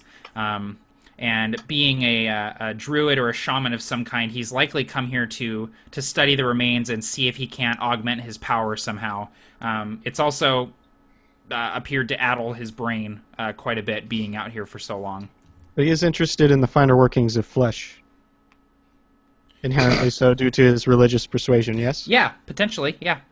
Out of character. Defining workings of flesh. That's like a very high-class porn. I'm sorry. That's not what it says. We're a really creepy horror film. Either or. Sorry. I apologize, And I give a bow. Well, but you are here to study the flesh of the primordial, yes. Well, there's not much flesh left, mostly bones, but... But what if the flesh was important? Was it not the flesh that grew the trees? Was it not the flesh that made the air? Was it not the flesh that grew in which we live? Well, I suppose you're right about that, yes, but... Perhaps you need to learn about flesh in order to have what you seek. And start recanting tales of my father teaching me how to cut open different kinds of things and preserving the skin. And trying to make comparisons to the primordial. And if there was one person in Shade Vale that could creep out this druid that lives by himself out in the middle of the woods, it's 5S, because he's listening and he's definitely interested, but as you're telling him, he's kind of like, and I'm kind of looking horrified at the story. I'm beaming with my huge jaw, like, yeah, it's great. He's so good at what he does. Yes, or see sir, what you not did. or perhaps we could interest you in perhaps a humorous limerick. and he looks at Let me tell you story of Hunt. he looks at Go Vitus out? and he looks at Selgank and he says, I like both of these stories. Me tell you story of Hunt. Me, Slap. Gronk, go out, see bear. Very, very mean. Me smash it. Me eat it. Me take fur. This is fur. Story end. I put my head down. Shade. Yeah, it's another slap in the back of the head to Gronk. And he looks at you, Gronk. Just like, Curly, shut up. He looks at you, Gronk, and he says, it's not the best story I've ever heard, but it is the worst story I've ever heard. About this. We agree. what- It's story. How about a riddle? How about a nice limerick? There once was a man named McBride who fell in an outhouse and died. His unfortunate brother fell into the other, and now they're interred side by side. Jeez.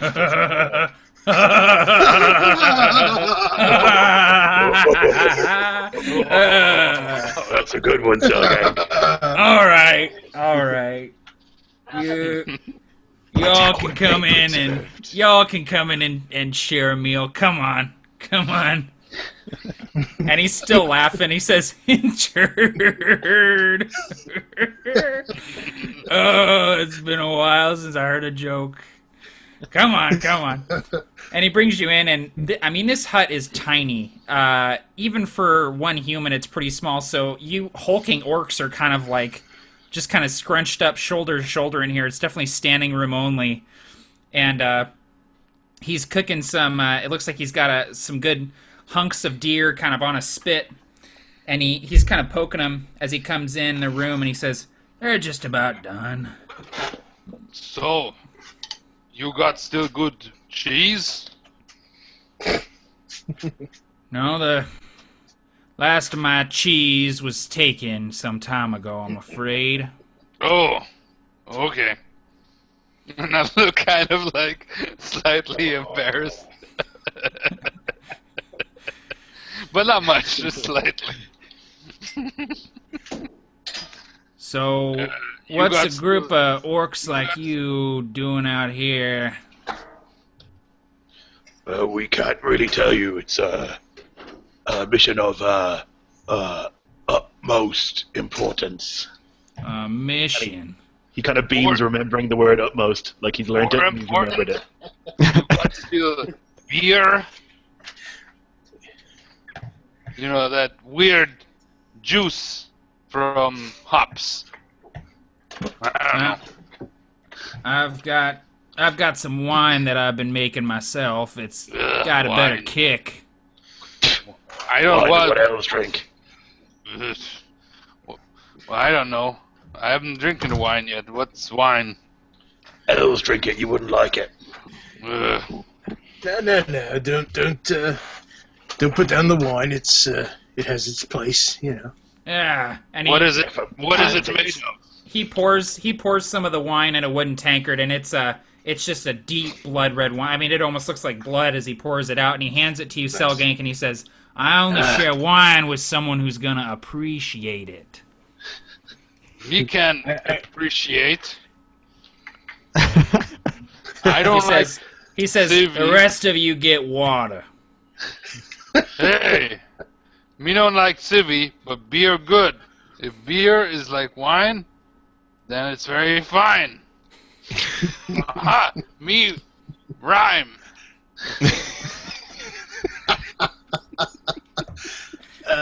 That's great, Gronk. You've got a career ahead of you. Career. I see you're a man of the lands.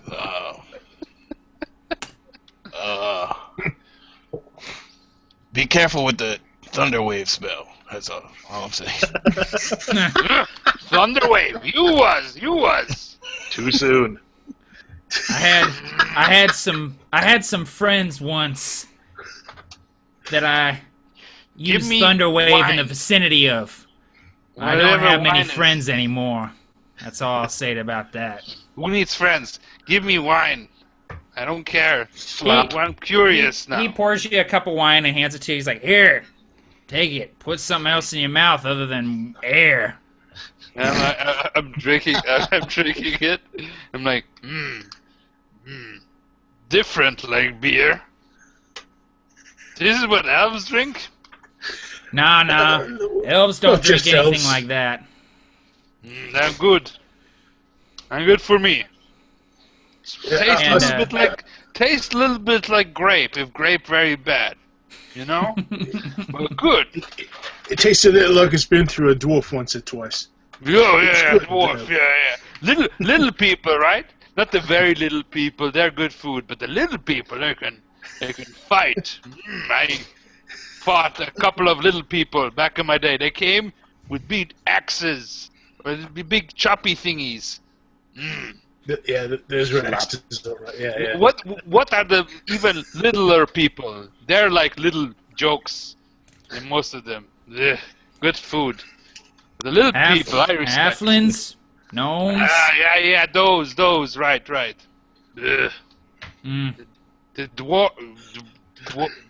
little people, well, whatever. They're not orcs, but they almost could be. You know, you put a little green on them, a little bigger teeth, almost. You know.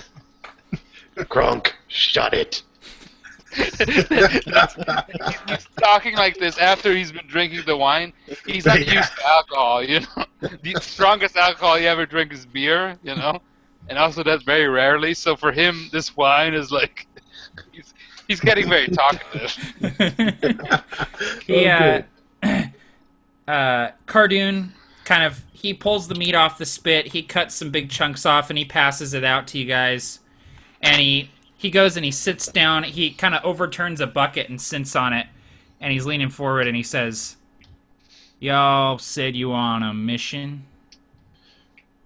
It's a secret. It's more like an errand, really. You see, it's we're going to pick up a package and bring it back to the, bring it back. Yeah. A package? What kind of package? Can I make an investigation roll to see if there's anything in the room that looks like he's manipulated a lot? Yeah, go for it. All right.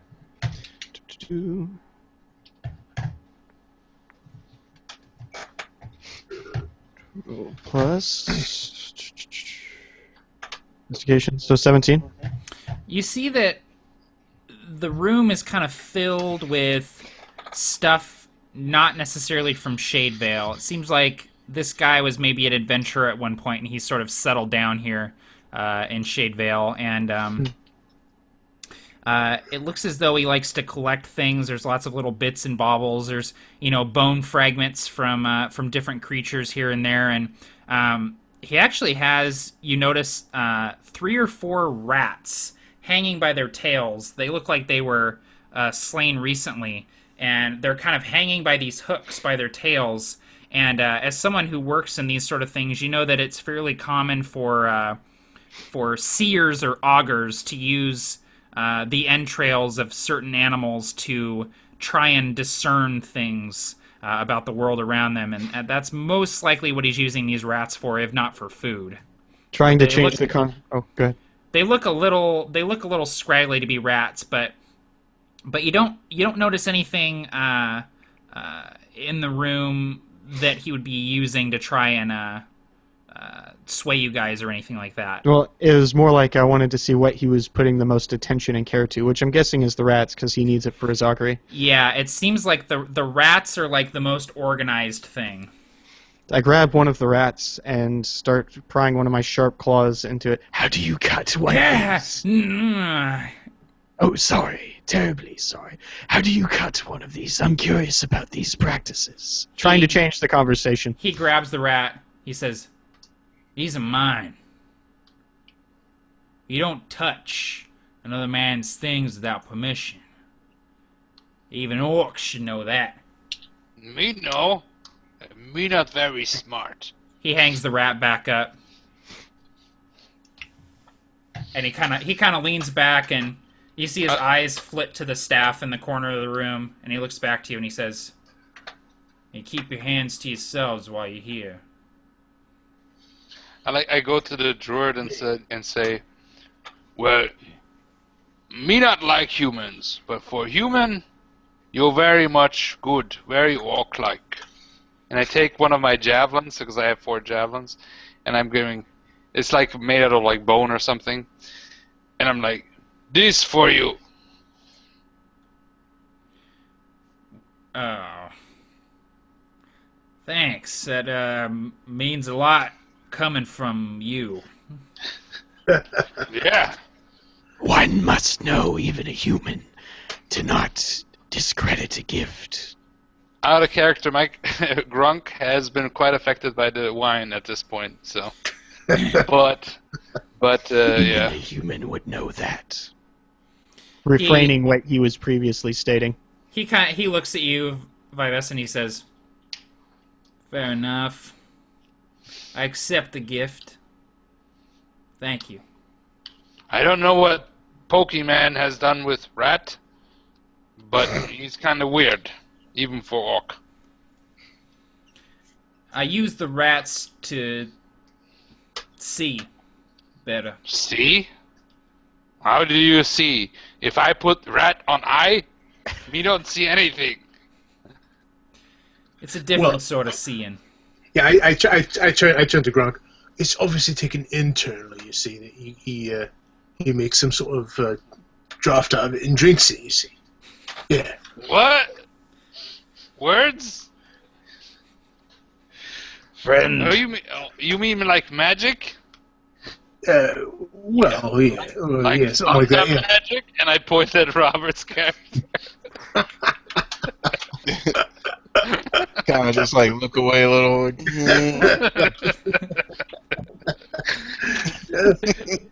He's got his eyes on you. He might be quite stupid, but he's not that stupid.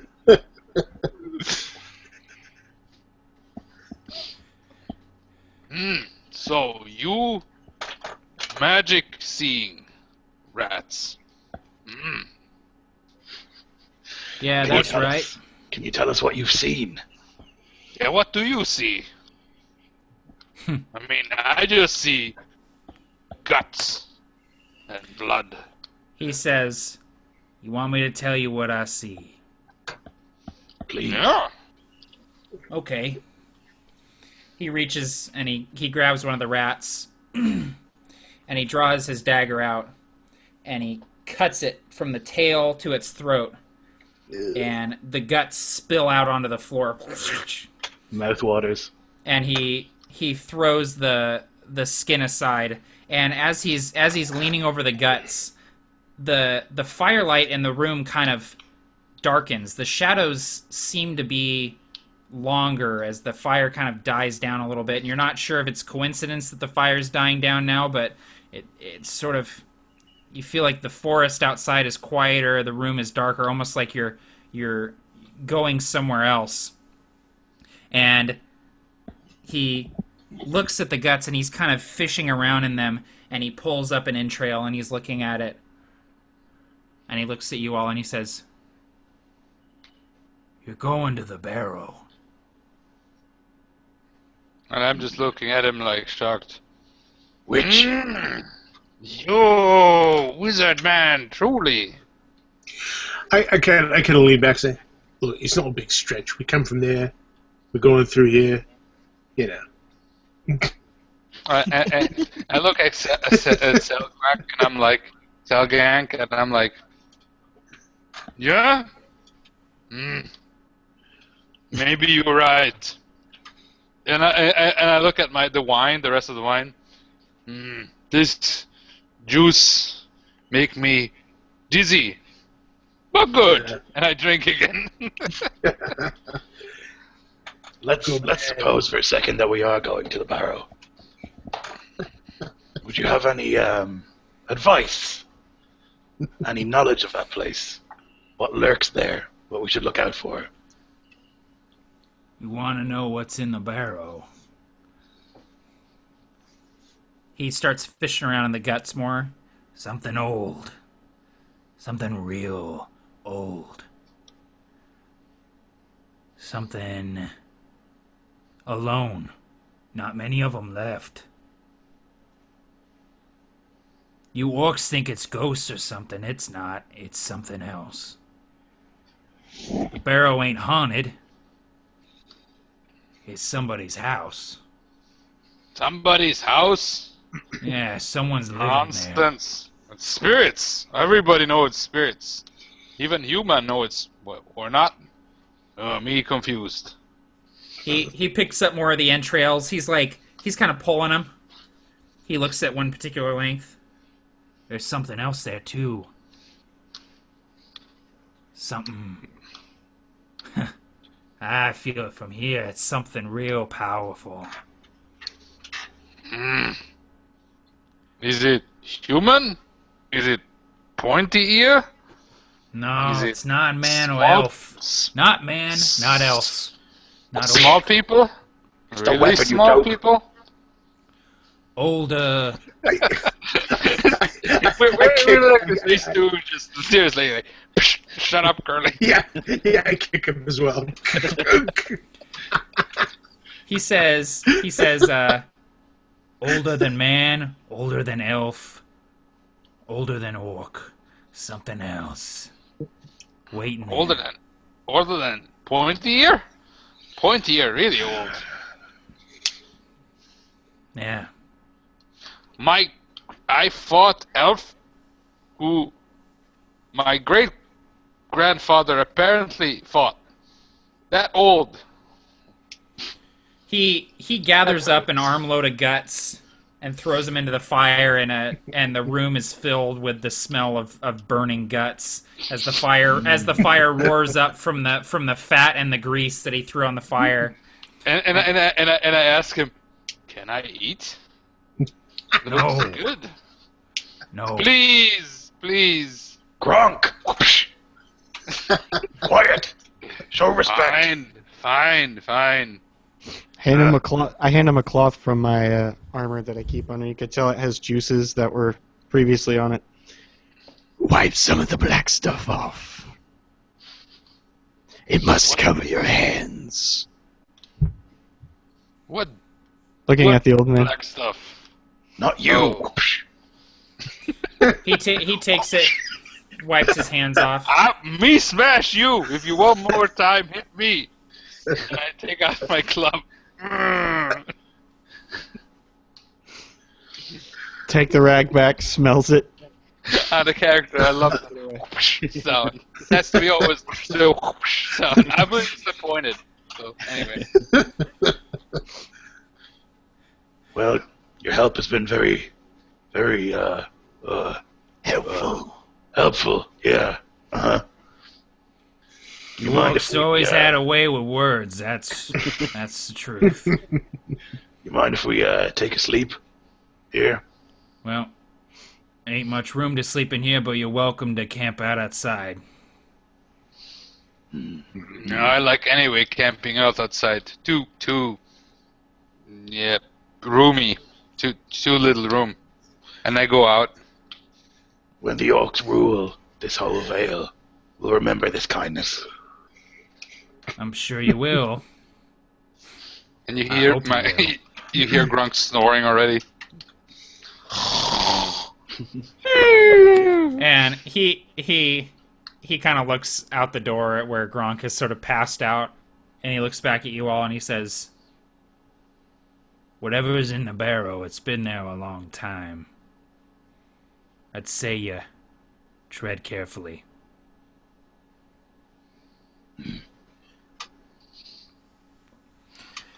Now, go bed yourselves down. It's starting to smell like orc in here.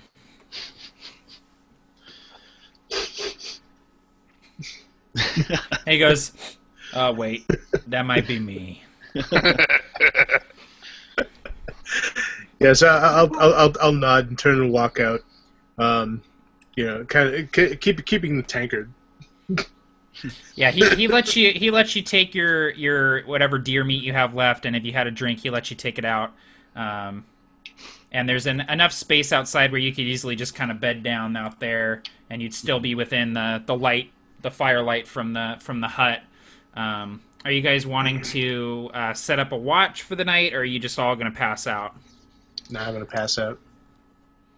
I'm gonna lean, I'm basically gonna hunker down next to the hut, lean up against it, just kind of pull it over me with the tankard kind of tucked inside, and just I think with Gronk it was like he doesn't have a big choice, because for him that little wine was a bit too much already. Yeah, I think Gronk is down for the count. Yeah, he's gone. Yeah, he's passed out. Yeah. For him, alcohol is a very rare thing that happens, and wine has been, and it's probably also well fermented wine. So it's like, yeah, he's sleeping. I'll look to Vivis and say, one of us should probably keep watch. Sure. I'm already snoring.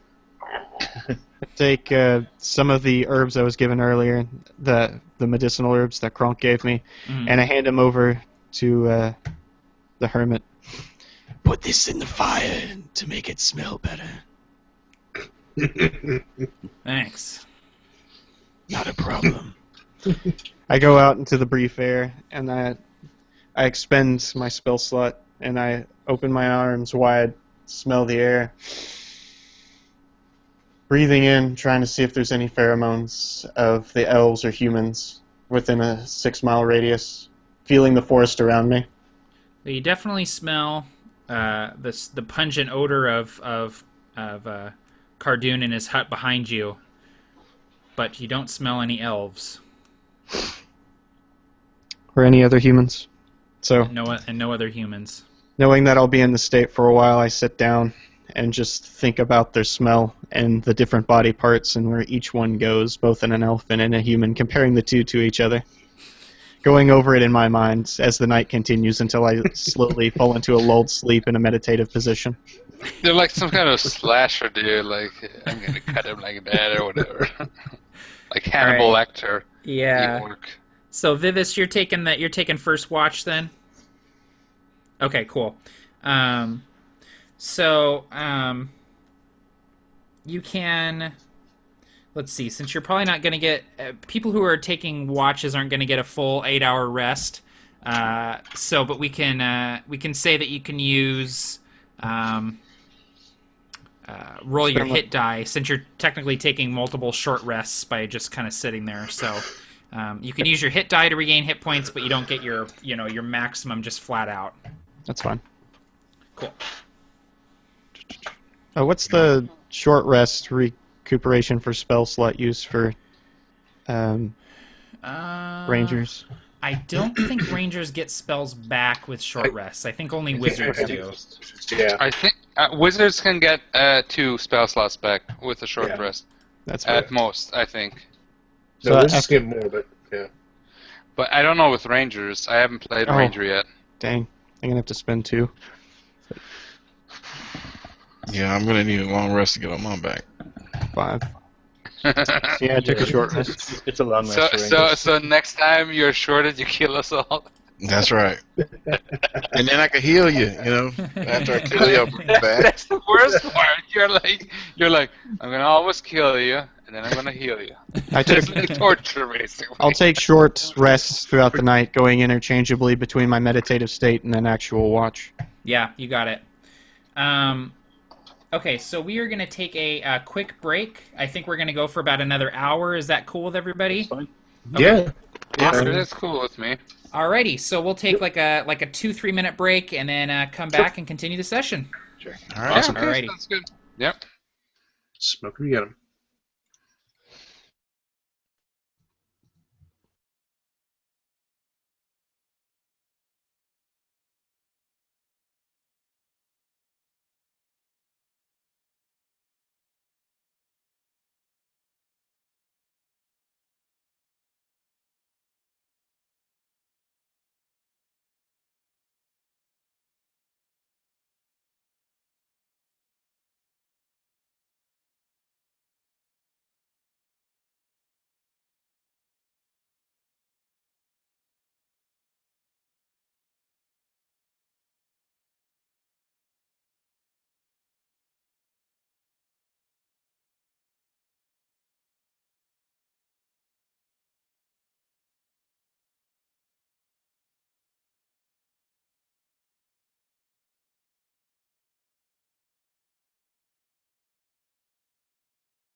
Orcs.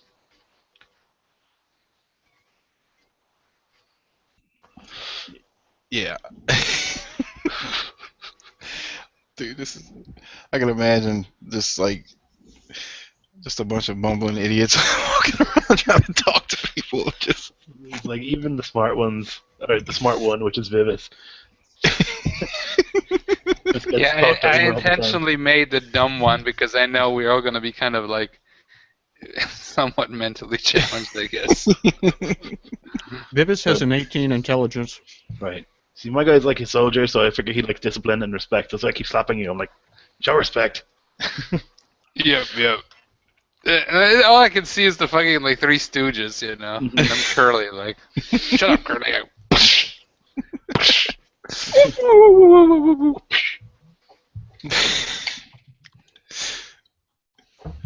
Too creepy? I'm enjoying it. no, it's cool. It's a nice offset from everyone else. Just the right amount of creepy, I think. There's nothing wrong with creepy. Yeah. What's creepy? The whole Vivis thing with the Oh, skin, Vivis. the flesh Ah, carving. Really, I've seen worse, sadly. I've seen worse. Or okay, or greatly, I don't know. No, it's just the right amount. And it fits with like that kind. I like that because it's a very different flavor. What I like is everybody playing a different flavored orc, and it's like shows that even with the everybody has like, oh, orcs are this, and I'm like, orcs can be anything really, you know. Yeah, they're just as varied and diverse as any of the other, playable races, in my opinion. So My favorite version of an orc is pretty much like a Klingon, but even with Klingons, you had all kinds of Klingons, you know? I just Exactly. watched Deep Space Nine recently. My favorite thing was when they went to a restaurant, which was a Klingon restaurant, and it was Dr. Bajir and a woman who was from a planet which had a lower gravity, and she was like in a wheelchair, but basically she got the trach or whatever it's called. It's this living worms food, but it was like they were like half dead, and she like gave it back, and then she said it in Klingon basically like, don't give me this shit, give me the living worms, you know. And then the Klingon was like, ha ha ha ha, and he threw away the plate in the back, and she gives her the living worms. Like, and I just loved it. Klingon cook. I want to play a Klingon cook. Best shit ever. That is like, The backstory, Vivis is actually an excellent chef.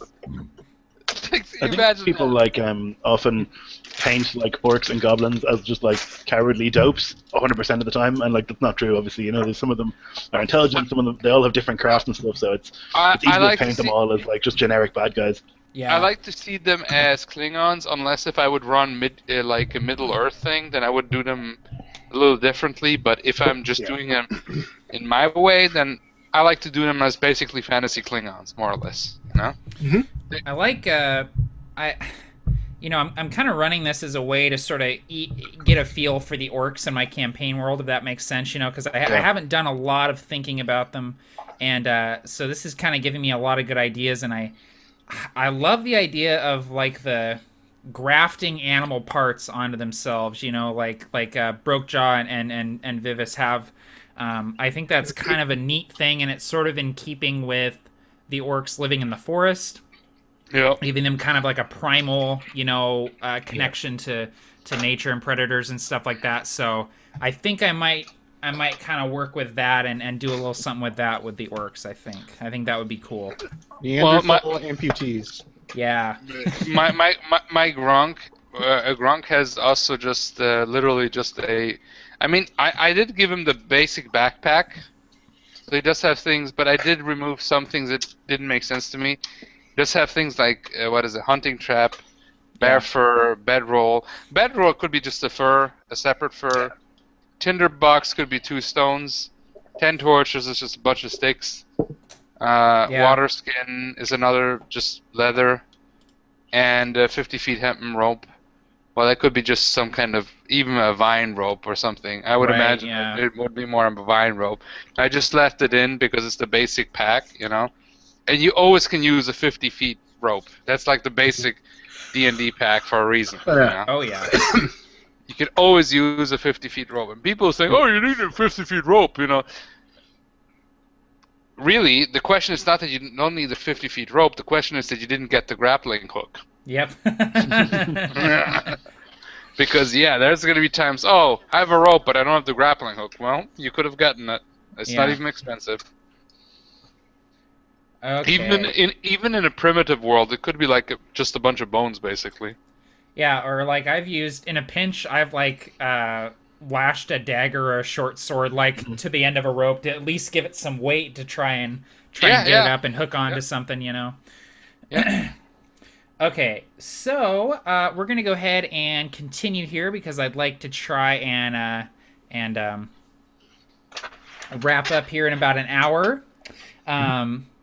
So you guys, you wake to the sun rising, and because you're sort of in this clearing, you wake when the sun hits you on the face, and Vivis and Brokejaw, kept watch during the night, taking a couple shifts of watching over you guys, and aside from a few predators sort of slinking on the edges of the firelight, you can see their eyes glinting in the darkness, and a few, bats and birds flying overhead. Nothing of note happened in the night.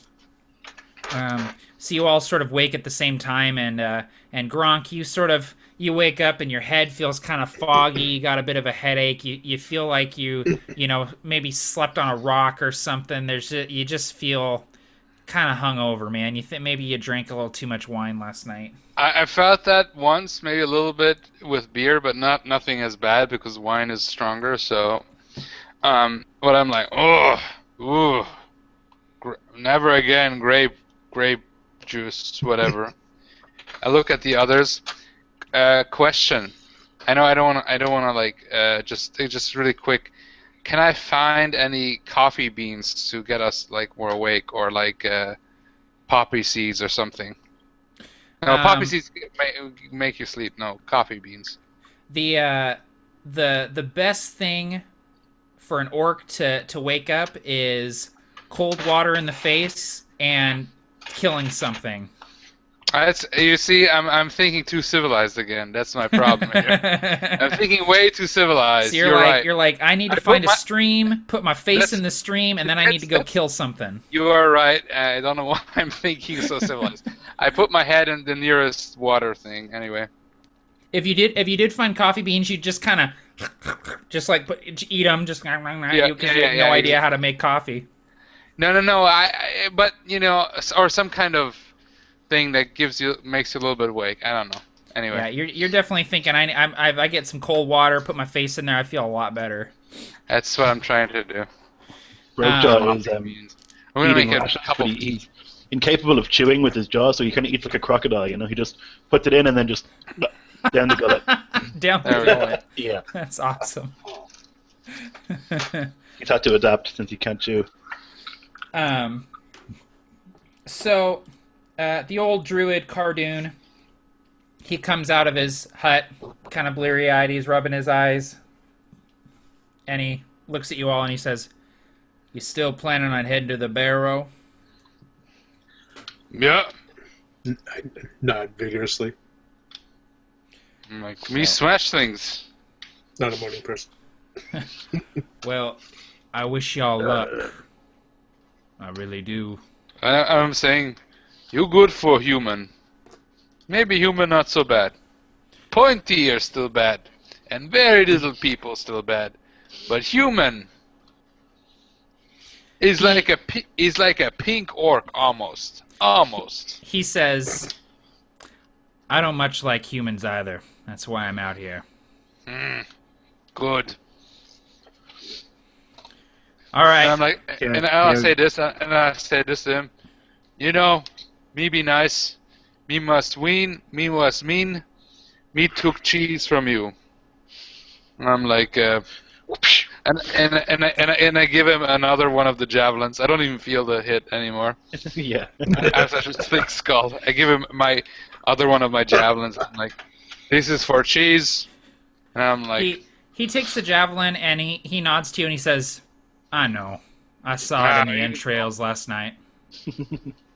Good. I cannot make cheese. I can make throw stick like that. Anyway, and then I go on. He kind of ushers you all off. He's like, "All right, I'll let you squat here long enough. Go on, go about your business." Thank you for your help. Yeah. You're welcome. Grab up my gear.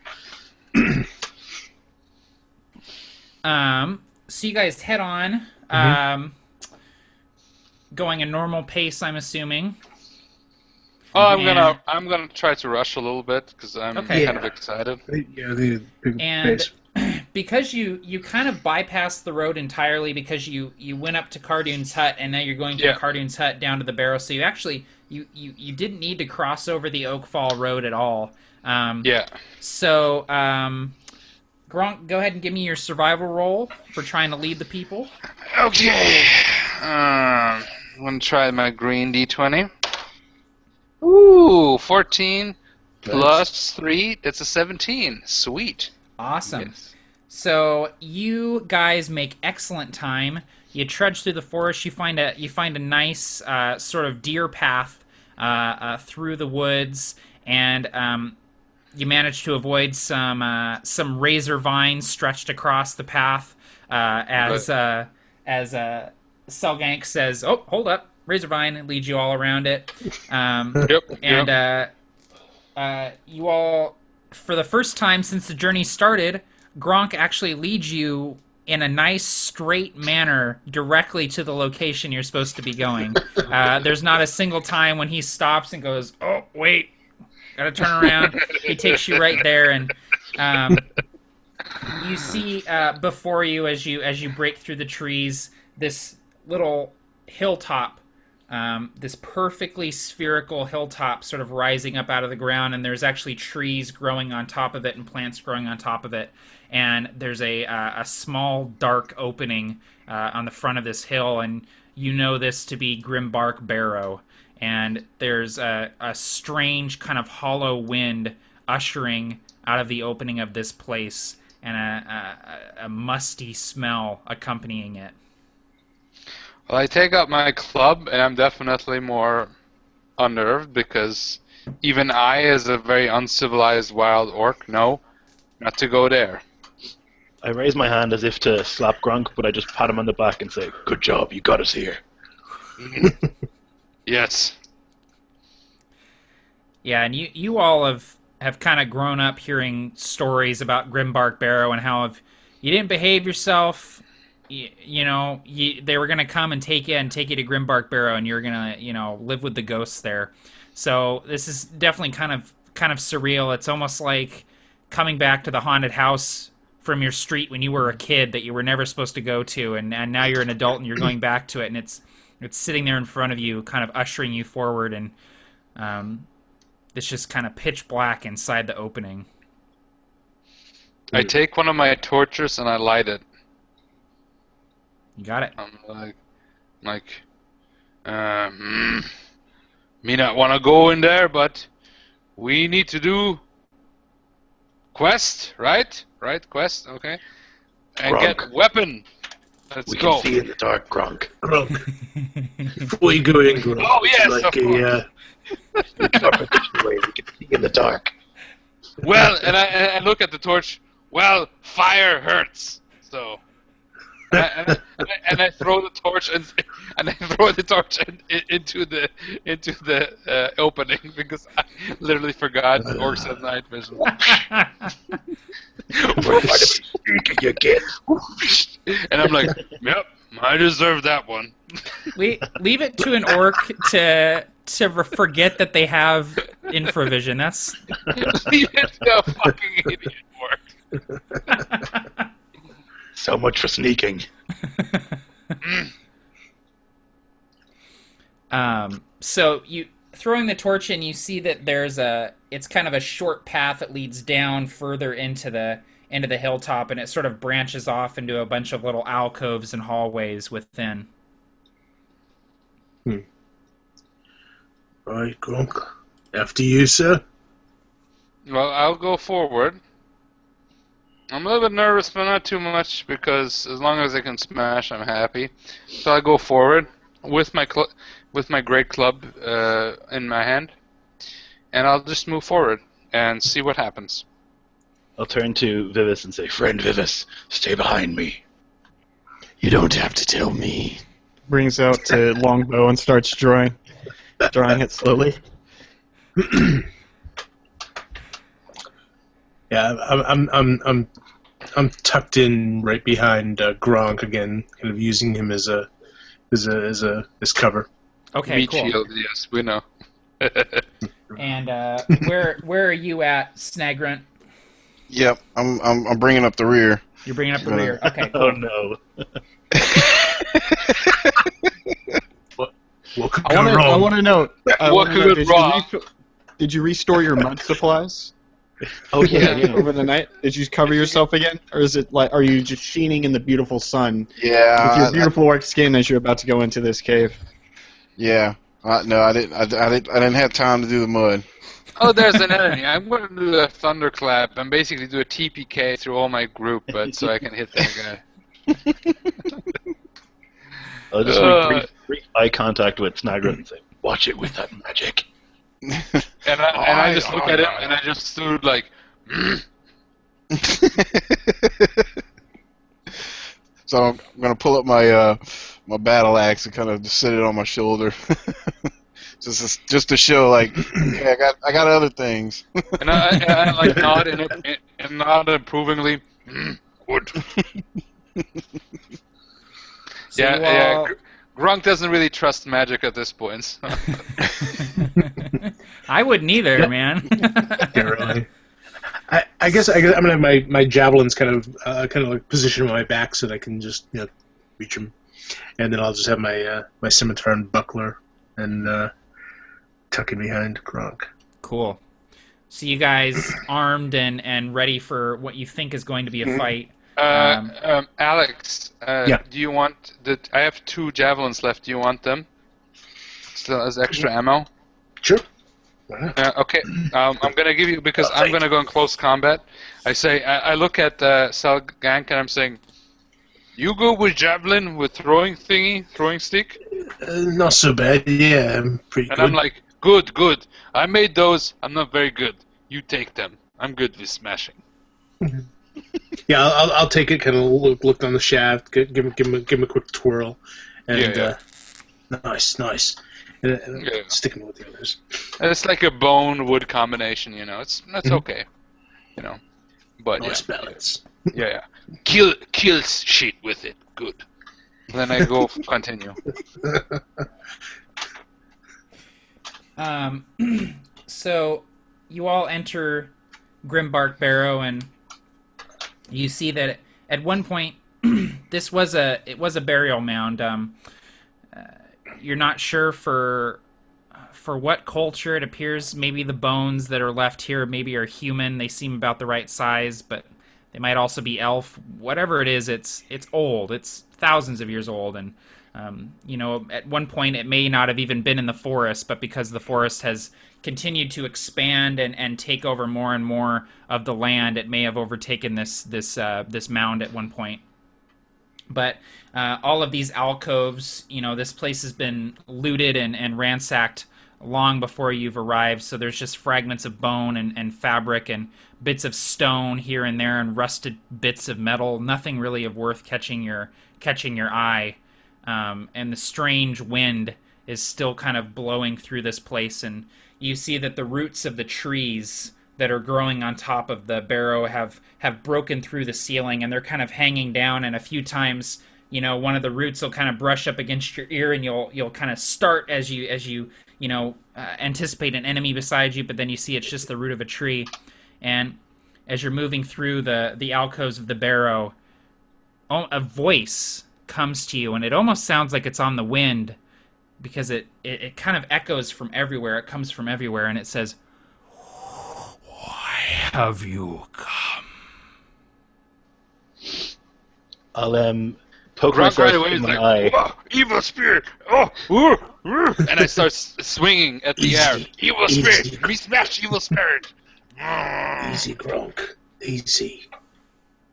Yeah, I'll poke myself in the eye and say, I don't know if Grimbach is enemy. the god you have in your setting, but that's the god I know for orcs. Poke Yeah. myself in the eye and mutter a quick prayer.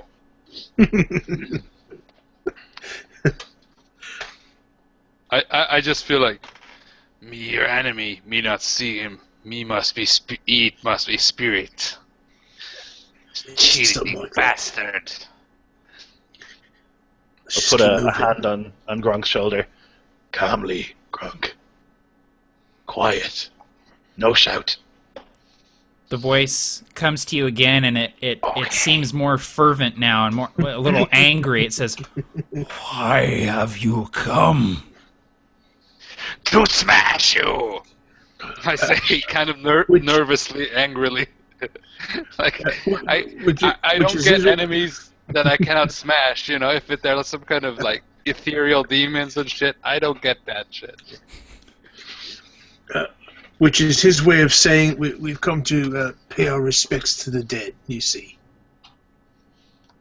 Yes, sure. No dead here anymore. Ah. Hmm? Well, Souls have departed this place, as you should. Then what are you? Me I not am one understand. who was here before, and shall always be. Blah, blah, blah. I'm not afraid of you anymore. I'm gonna smash you. Yeah, come on! Come on, I'm gonna do it now! All of a sudden, Gronk is Arnold. Come on, do it! Come Do on, it man! now, come on! Girly man! Do not listen. To hell with you! Yeah, you girly man, choir boy, compared to you, choir boy! It's the only accent I can do. I'll say, sorry, go ahead. no. We mean no offense. We come for a weapon. You come for the blade. Yes. You will not take it. It is fit for no mortal hands. What up, shut up! I'm gonna take the weapon now! Come on!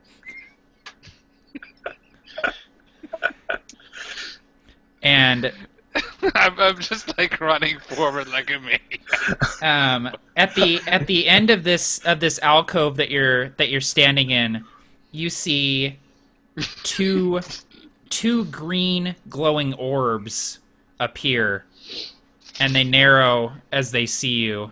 I And smash you see, that. and you see that the voice is emanating from these orbs, and it says, This is your final warning. Leave or join the dead. We cannot. We dead if we don't get weapon. We So must we have the blade. smash. Me I'd like to done, try but and not that trip done. up Gronk. If But possible. no, wait. Gronk is thinking. Wait. If Gronk doesn't get the weapon, he dead, even if he's in his woods, because the clan will find him and kill him, you know? So we gotta get the weapon either way. I ready an arrow to shoot at whatever's going to come out of the darkness and attack him. I shoot magic missile in the darkness. Yeah. Obviously. Anyway. so there's streaks of light kind of coming through the holes in this place, and this large hulking form steps into one of these shafts of light, and it's massive. It's taking up the entire hallway as it steps into it, and you see it's covered in ornate bone armor that is just inlaid with these unrecognizable runes that none of you have ever seen the likes of before. And this thing shambles forward, leaning on a staff, and it opens its giant maw, and it says again, "Haha, old man, me smash you," and I go, "Gronk smash!" Probably I'm gonna die, but that's what Gronk would do. So. Go ahead and give me an attack there, Gronk. It's sweet. Okay, so I get a. I will use up a rage, which is now I'm at. I used up one, so I'm okay. And I will use. So I got a +2. So in all, a +8 with everything. So I rolled a 9 plus 8. That is a 17. That's a hit. Give me some damage. Okay, I'm gonna give you a damage 1d8. Where is my 8? There we go. I need to get more. I have only 1d8. I gotta get down there d8. Ah, damn it! It fell off my table and I catched it. Sorry. I don't want to like cheat or anything. Really, it just fell off. 6 plus plus what is it? +2. And other bonuses I don't get, right? You get your strength bonus. Oh, the strength bonus is +4, so 10 plus 2, so 12. 12. Okay. Holy shit, that's a lot. So you come slamming down with your club, and you. And I say, "Gronk smash, old thing!" And I just swing down. And you break off bits of its bone armor, and it actually staggers back a few steps. And I just like roar at its intelligible, like "Rah!" like a maniac. And this thing looks at you almost calmly, and it says, "So be it." Everybody, roll for initiative, please. We could have talked it out, guys. Yes. But this is so much more fun. Yep. We're not making it out of here.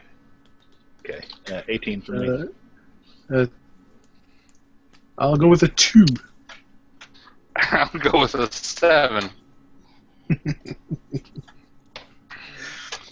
I'm just playing my character. My character is not very smart, so you almost got to keep him on a leash, basically. Almost literally. Okay, so looks like it's gonna be Brokejaw, Vivis, and then it's gonna go Snagrit, and then Gronk, And eventually... and Selgank bringing up the rear. Yeah. Just a little. Alright, so Brokejaw, you're up first, so Gronk has rushed forward and slammed his club into this thing. It's staggered back, but still standing, looks fairly hardy. You're up. Okay, so leaping into action, he's incredibly quick, Brokejaw, and he kind of just zooms across the cavern floor and is going to try and grab this thing's, let's say, arm and bite into it with his jaw. Okay. Oh, baby! Okay, so Nice. that's a crit. How do you do crits? Just double the dice? Yeah, Sweet, so sweet, roll nice. the damage die, apply your modifiers, and then double it. Oh, cool. First Okay. crit, sweet. Okay. Oh, wow, nice. Okay, so that's going to be 9, so 18. 18. Ooh. And I will Nice. certainly be expending myself an orc point to attack 2 more times. Okay, go for it. Yes. Okay, so one of them's a 16, the other one is a 14 or 13. So 16 and 13. Yes, Brokejaw. The Yes. 16 is a hit, the 13 is not. Okay, so 16. We'll do another 8. Awesome. And it's got to make a dexterity saving throw or be knocked prone. Okay. What's the DC? Oh, don't worry, I just rolled a 19. He made it. Okay, he makes it. It's like 12 or something really low anyway. Yeah, okay. Okay, great. Anything else on your turn? I'll just roar. You can do that for free, man. Right. Okay. So that brings us to Vivis. Vivis chants unto himself, and he starts remembering all the bodies that he cut up, all the things that he did, and he starts unraveling the flesh of the creature before him in his mind, peeling back the skin, and as he envisions it comes off, he measures each and every single muscle, where it's supposed to be, where the organs are supposed to be. He's casting Hunter's Mark. Awesome. That's awesome, man. I love it. That's great. That'll be it. Readying Okay. my bow. Alrighty. Snagrant. All right. How tall would you say this hallway is? Or out? The ceiling is about 10 feet high and about 15 feet wide. Okay. So I'm gonna reach into my pouch and pull out a little jar. I'm gonna unscrew it and pull out a spider. And I'm gonna hold it by its web, and it's gonna right into my mouth. And I chew it up, and all of a sudden you see me my back kind of hunch up a little bit, and I get on the ground, and I run up to the ceiling. Awesome. I just cast Spider climb. Nice.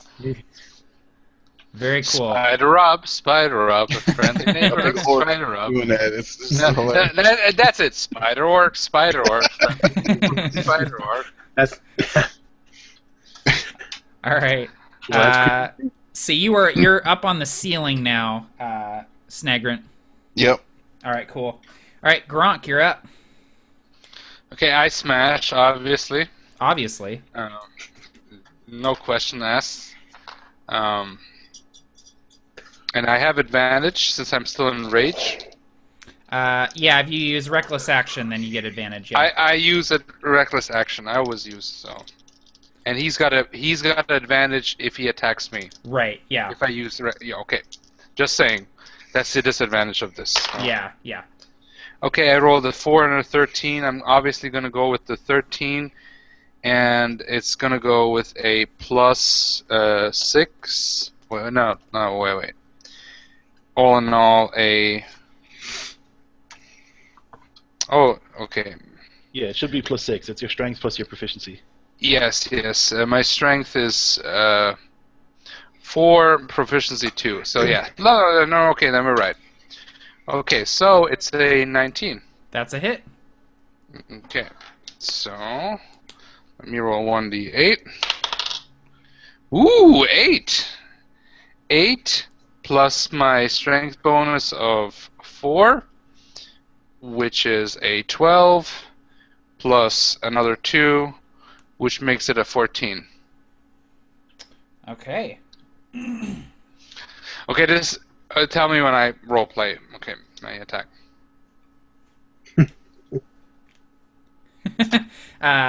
Yeah, so you smash your club into this guy. He staggers back a few steps, but he's still standing. You know, like, "Whoa, smash!" More bits of his bone armor come flying off.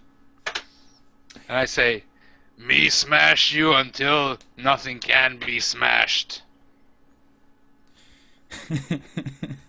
And Selgank, you're up. all right. So I reach into a pouch like on my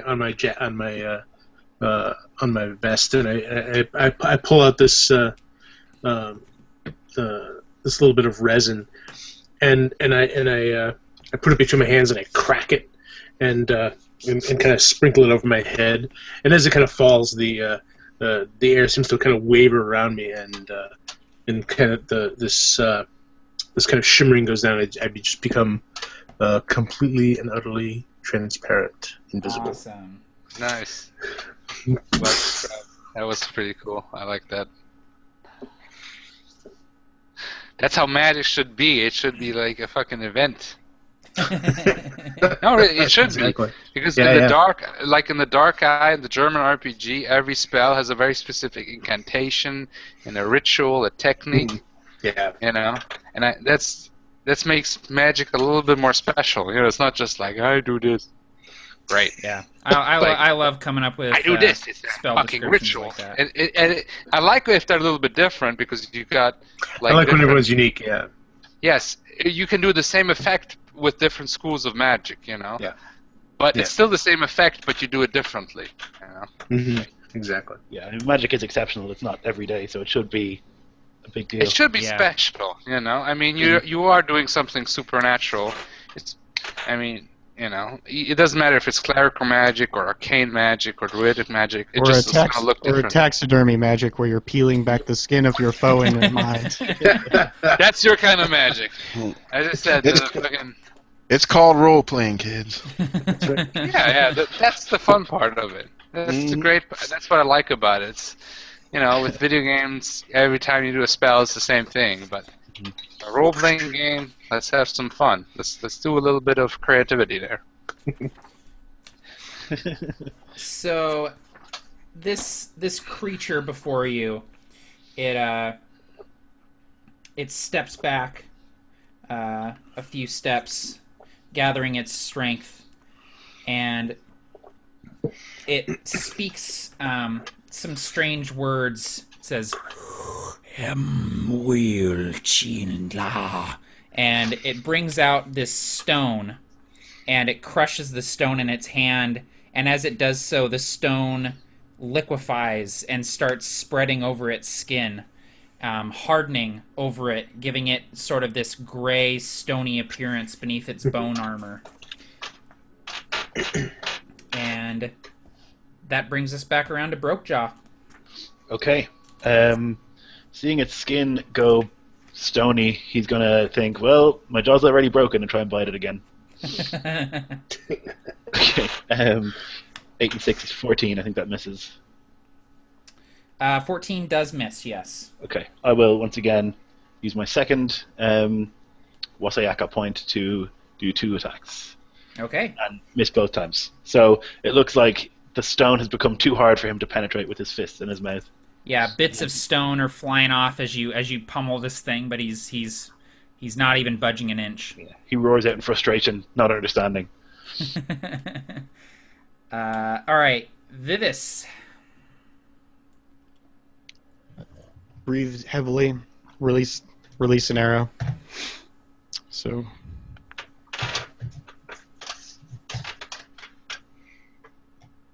Like Zen. that is Arrow a mastery. There we go. 21. That's a hit. Nice. All right. So that's, let's see, D8 plus 2 plus a D6.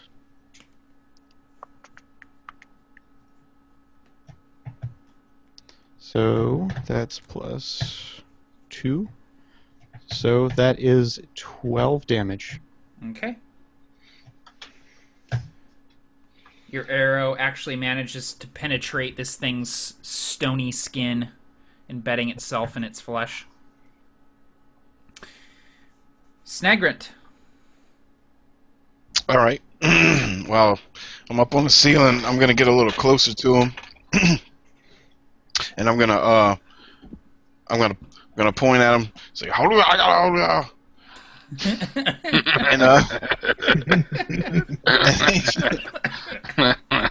And all the and a bunch of vines are gonna come out of the ground and try to Oh yeah. handle him. Nice. All right, so he's got to make a save, yeah? Yep. All right, what's the DC for that? That is. What is it? Oh, that's a 12. 12? Okay. All right, so he manages to make his save, just barely. What's the area of effect of that spell? Oh, great. He's not letting you get away with anything. 20-foot square. 20-foot square. All right, so it looks like Brokejaw and Gronk need to make the same save, please. What do we have to? What save? What kind of save is it? Dexterity, 12. Dexterity, yeah. I'm gonna murder you. Okay, so it's, for me, I think it's just plus 1. So, and what do we have to get? 12 or 12 better. or higher. Okay, I'm rolling my my white d20. Let's see. 18 Nice. with a plus 2, so that's a 20. Yeah. Wait, I'm gonna- what? 22. Well, Awesome. I'm not proficient in it. Wait, sorry, I'm not proficient in that. So still an 18. Either way, it should work. So the vines reach up from the ground, and the creature almost sort of looks down at the vines and just kind of waves his staff, and they stop moving around him. They stop trying to wind their way up his legs, almost as if he wills them not to. And both of your orc companions that are doing combat with him sort of skip out of the way as these vines lurch up from the ground and manage to not get entangled. And while I'm up on the ceiling, I'm like, oh no no no no, and then I go.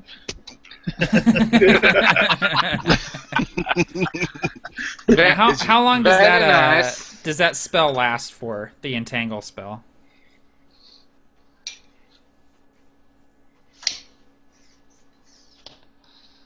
I think it's up to a minute. Up to a minute. I think. Yeah, 1 minute. Okay, cool. Yeah. So That should be like well, every round is. Sorry. I think if you try to move in the area, you have to make the save again. So Yeah, exactly. Yeah. Sorry, I didn't want to disrupt. no, that's all good. It's all good. All right, so that was Snagrunt. So that brings us back around to Gronk. Okay. I will smash. What a surprise! I did not see that coming. What a surprise! I know. What a twist! What a twist! What a twist! A little lemon twist. Okay. I will attack him. And I roll a 16 natural plus 8. That's I a think hit. 8. Yep. So that's 16. That's 24. Okay. Then let's roll damage. The D8. Okay. We got the 5 plus 4. That's 9. And then I get still plus 2. That's 11 damage. Okay. I'm like, Gronk smash! And I smash at him. Yeah, you smash this thing. Bits of stone and bone come flying off of it as you connect with the mammoth tusk club. And that I'm you're just carrying. looking at him. We'll smash you until there's nothing left to be smashed. And then we'll eat you. Yum, yum. All right, Selgank. All right. I'm going to attempt to go around him. Okay. Like I'm gonna hug the say the left wall, whichever seems to have more space with the battle going on, and I'm gonna try to get past him and to get behind him. Okay. While still invisible. Yeah, you easily do so. Okay. So I'm going to but I'm going to kind of continue on and see what's behind him essentially. Okay, cool. Because we came here for an object, and I'm assuming that it's behind him somewhere. So Yeah, exactly. Nice. Yeah, you continue down the hallway, and Great thinking. you can actually see I'm going to get it. from down the hallway. You can see that the hallway does open up into a large chamber near the center of the barrow, and there's kind of a strange glow emanating from that chamber. So you think, yeah, that might be a good place to look. Oh man, I don't want to do metagaming. I really don't. But that's why I'm going to stop right here. So sorry. Okay. Fair enough. So you think you can maybe get to it in the next round if you continue down the hallway. All right. Then I'll continue on so far anyway. Just till I get to the edge of the room, and then I'll reassess. Cool. So this creature is standing there, and as you're fighting it, you actually see the wounds that you're dealing it starting to close up, and the bits of flesh that have been knocked off are growing back, almost like quickly growing plant life. You know, the kind of like grassy veins and fibrous muscles kind of connecting themselves back together and healing this thing. And it steps forward and with agility that you were not anticipating starts swinging at you with its claws. So let's see here. It looks like 2 attacks are going to come at you, Brokejaw, and 1 at Gronk. Right. Oh, jeez. Die off the table. Dive to table. Doesn't count.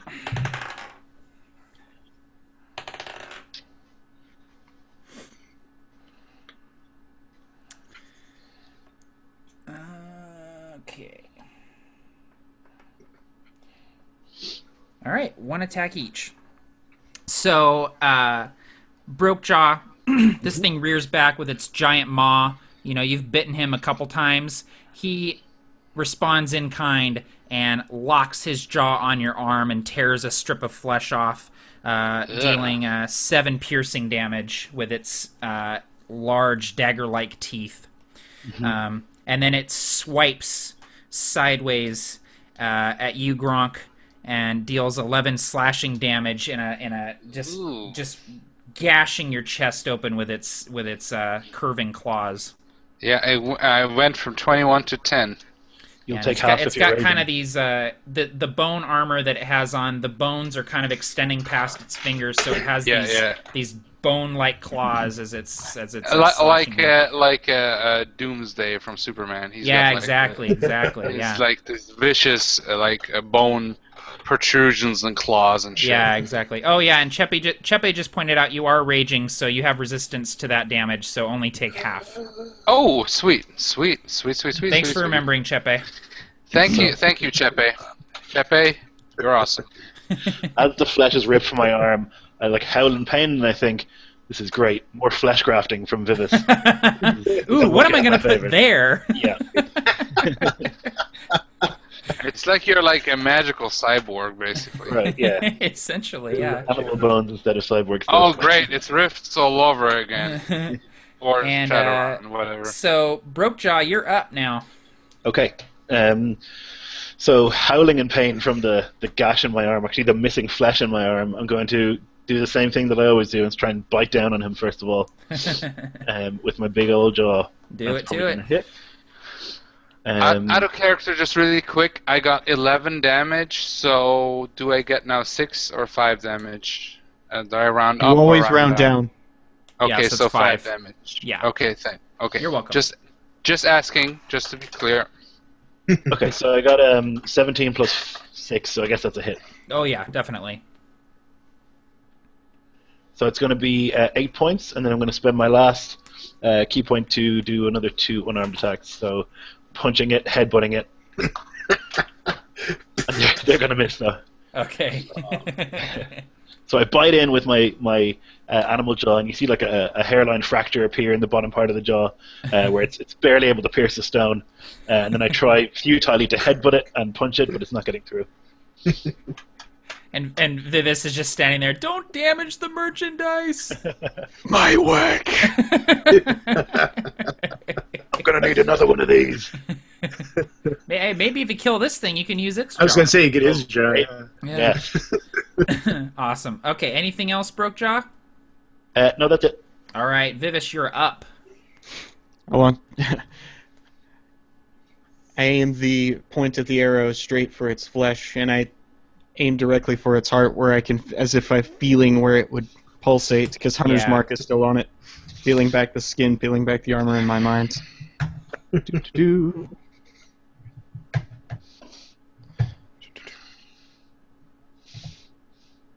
That's 14, so that is 18. Hit. Hit. All right. That would be, let's see, 6 plus the d8. So that's 7. So 13 damage. 13, okay. Yeah, you hit him right in the center of his chest, and he kind of staggers back a few steps, takes a ragged breath as you do so. All right, Snagrant, you're up on the ceiling. What are you doing, my friend? Snagrant. He's up there, and he starts having a little flashback of when he first left the tree folk when he was about 13 years old, and how hard it was to work his way up and prove everyone that he could be a warrior in a real orc tribe. And he must be getting soft now. So he climbs a little bit, kind of like over his head, and drops off.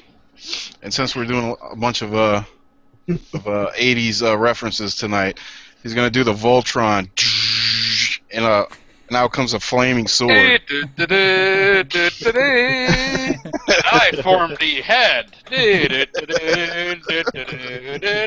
Sorry. And Fucking yeah. awesome show. I'm sorry. That's all I'm gonna say. So yeah, I'm gonna try to drop down basically behind him and slash with a flaming sword into his back. Awesome. Yes. That was so awesome. Have advantage on the attack. That was bitchin'. Okay. There we go. 2. Oh, you gotta be kidding me. You gotta be kidding me. That dice roll is a fucking troll. That dice roll, I don't believe that doesn't have a soul. That doesn't get. Troll. That's what it is. 10-10. You gotta That be doesn't kidding get more average than that. No, it's like the most average roll ever. Yeah. So We that's still got a bonus, right? that's a 20. Okay. Awesome. Yeah, that hits. Awesome. Now that's a 3d6 plus clear.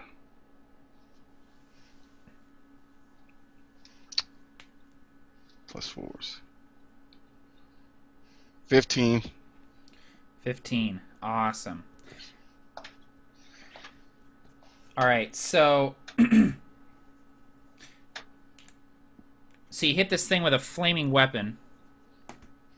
As you do so, this thing roars in pain. Up until this point, you've struck it a few times and it's taken the blows in stride, but as the flames sort of take its flesh, it lets loose this inhuman roar that just echoes throughout the alcoves, and Selgank, who's running down the hallway, hears it echoing behind him, and he's like, "Oh shit!" And the flames sort of lick at this thing, and you see it burning away huge chunks of flesh. It definitely did some damage. Excellent. All right, that brings us to Gronk. Me smash, obviously. Obviously. With my black dark eye dice from the original 3rd edition box set. Which doesn't matter, because whatever, but I'm going to say it anyway. And I'm going to do advantage, because I'm doing frenzy. Okay, I can only do this for the first attack, right? I think once you activate it, it's each attack, but you have to spend a bonus action to activate it the first time. Okay, then I'm not going to activate it. Sorry. Not going to activate it. I know, don't want to... I rolled a 13. I'm going to add... I know. I'm going to add the... What is it? My bonus, which is 8. Yes, which is 8. Wait, no, which is 6, sorry. Sorry. My damage bonus is 8. My bonus for my attack is 6, which makes it still 19, which is insane. And yeah. Yeah, that's a hit. Okay, so just tell me if I'm doing something wrong here. So You're good. You're good. No, please tell me. I want to play correctly. No, I know. I was just sitting here waiting for the final tally. I hate doing mistakes, and I hate. I am the complete anti. I will totally let you know if any of the numbers seem off to me, but that sounds good. Please. I know I want that because I want to succeed legitimately. Okay, so I roll a 4. 4 plus 8. Wait. Yeah, so 2 plus 4. Wait, 2 plus 4 bonus. Yeah, 2 plus 4 bonus is 6, and then 6 plus, so I get a 10. There we go. 10 damage. Okay. And I can announce a frenzy attack since I didn't do a. I can do a extra attack. Yeah, go for it. Okay. I'm gonna go for it. I rolled a 11 plus 6. All right, there we go. That's a 17. Yeah, that hits. And I rolled a 1. A 1 plus... 6. Well, 6, yeah. I can't even think. So 7 damage. So you plow into this thing with 2 well-placed strikes from your mammoth tusk cudgel. And it will get now an advantage against me. When it attacks, Yes, you can roll right. twice, and the better one will count. Okay. Just saying, right away. No, I always want to play legit. I'm very much... I always want to play super legit.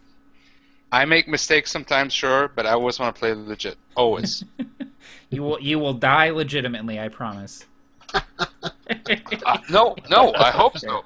If I die legit, and I go down in the blaze of glory. That's how it goes. Exactly. Not in some cheater bullshit power gaming way. I will win if I win from my own skill, not with some bullshitting, you know. So Selgunk, you're beating feet down the hallway. Yeah. And you come into this chamber, and you see the chamber. It seems to be the resting place of somebody important.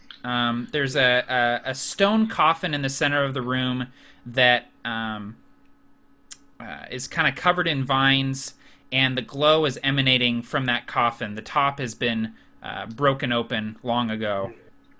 Okay. Yeah, I'll take a quick cursory glance around, still invisible, of course, and I'll quickly move as quietly as possible across the floor, taking out my my dagger to cut away any vines that might be in the way, and take a look inside this thing real quick. Yeah. So you cut away the vines, and you see within the coffin is dust. You know, whatever person was laid to rest here is long rotted away. There's bone fragments and dust left. But you see that there is a rusty sword laying in this coffin.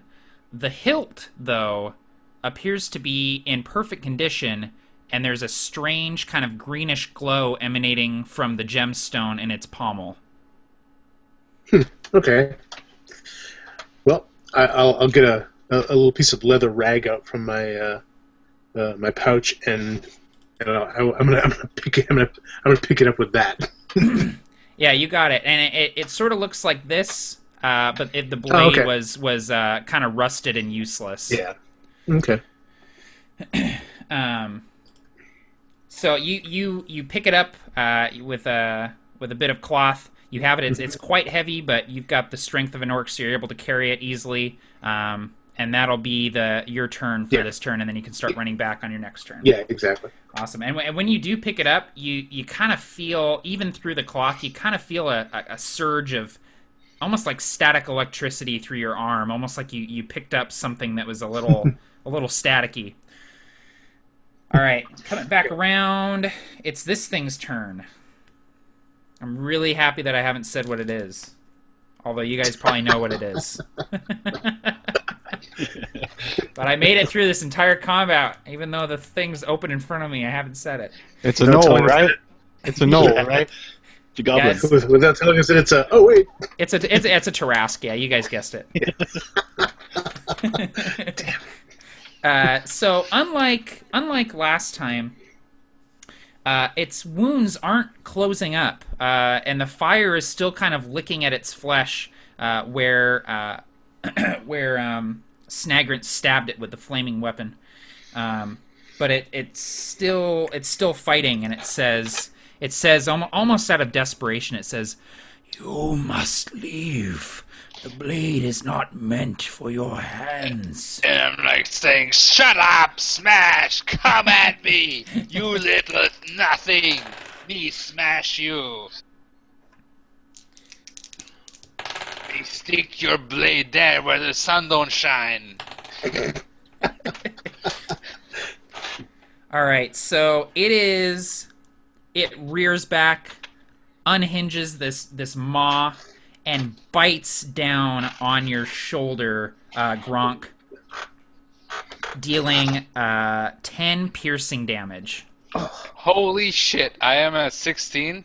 I was at 16. Now I'm at 6. Are you still? I'm You're like- still raging though, right? I'm still raging. I'm So you take continuously half raging. damage. Oh, sweet. So Yeah. that means okay. Wait. So And Brokejaw, its claw swings around and catches you for 6 slashing damage. Okay.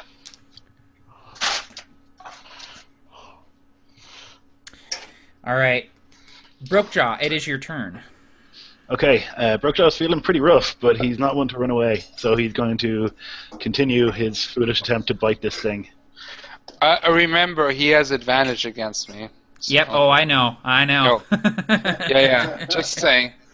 I want to win, legally or fail legally. That's, So it's a 19 to hit. That's a hit. Okay. So that's going to be 9 points, and I'm going to use my bonus action to do patient defense, which is I can take the dodge action as a bonus action. Oh, okay, cool. So he'll have disadvantage to hit me. Awesome. So I bite down, and then I kind of drop into a low kind of stance with my fist up in front, ready to take another hit. Awesome. All right. Vitus, you're up. Vivesh pulls back, and as soon as he sees the feet hit the ground of his companion, and as soon as he ducks low enough, he unleashes another arrow. Awesome. Sound clapping. That would be a 15 to hit. That is just enough. Just enough? Okay. I'm always imagining your character, not Chepe, like with like a Zen archer, like the perfection of a Zen archer, It's more of just the perfection of folding flesh. He's aiming it so he can fillet the flesh off of him very slowly, like in a perfect plane. So, I think archery is always awesome looking, even if it's when you're flaying off the flesh. that would be 9 damage. 9 damage. Okay. Don't shoot the arrow, push it. So, Vives, why don't you describe to me how you fell this creature? Oh yes, nice. He hasn't been able to see skin or bark or armor this entire time. The only thing he sees is the pulsation of the heart inside, and peeling back of where the moss should be growing, he sees muscle tissue and fiber. The arrow fells through the armor and cuts clean a nice artery. And the artery bursts out, and a nice chunk of flesh rips open and peels off, and he exposes muscle. The artery hit the nerve, and it collapsed, and he falls to the ground, and it splayed openly, as if refined by a culinary procedure, ready to be Awesome. feasted on. That's awesome. I'm sorry, but you're like a fucking samurai orc. That's what you are. Like a samurai archer orc. Like Awesome. a Zen archer orc. That's what you are. I was A thinking tear- of Ginsu, but yeah. Yeah. A tear goes down Vivis's eyes. Yeah, exactly. That's Crying Freeman. That's a really good manga, which they made a really good. That's actually one of the best live-action adaptations to a manga. But anyway, sorry, that's neither here nor there. When this thing falls, I'll just spit on it as it falls. I just smash it. I don't even know what you're talking about. I'm still smashing it.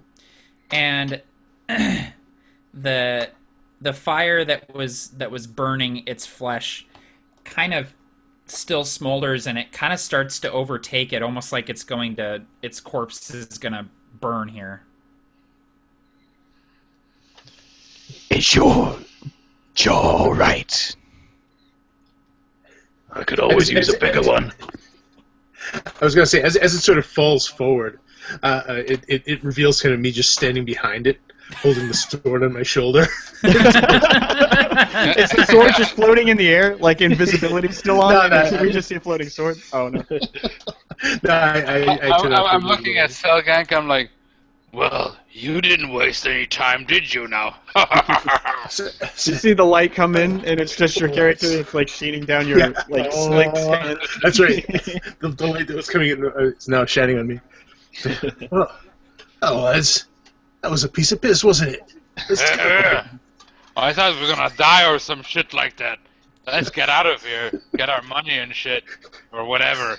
You want money. I want my woods. So.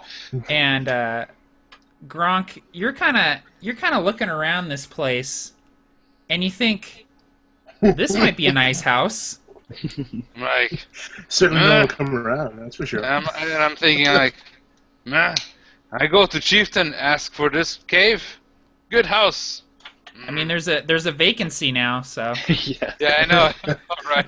And So, it has a reputation that'll keep people away, so. yeah, I'm exactly. like, me I like would, house.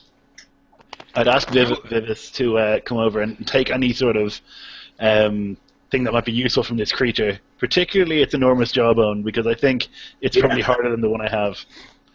And I'm like saying that, yeah, I will take this place, and you can come, and people from Clam can come, if they announce in front.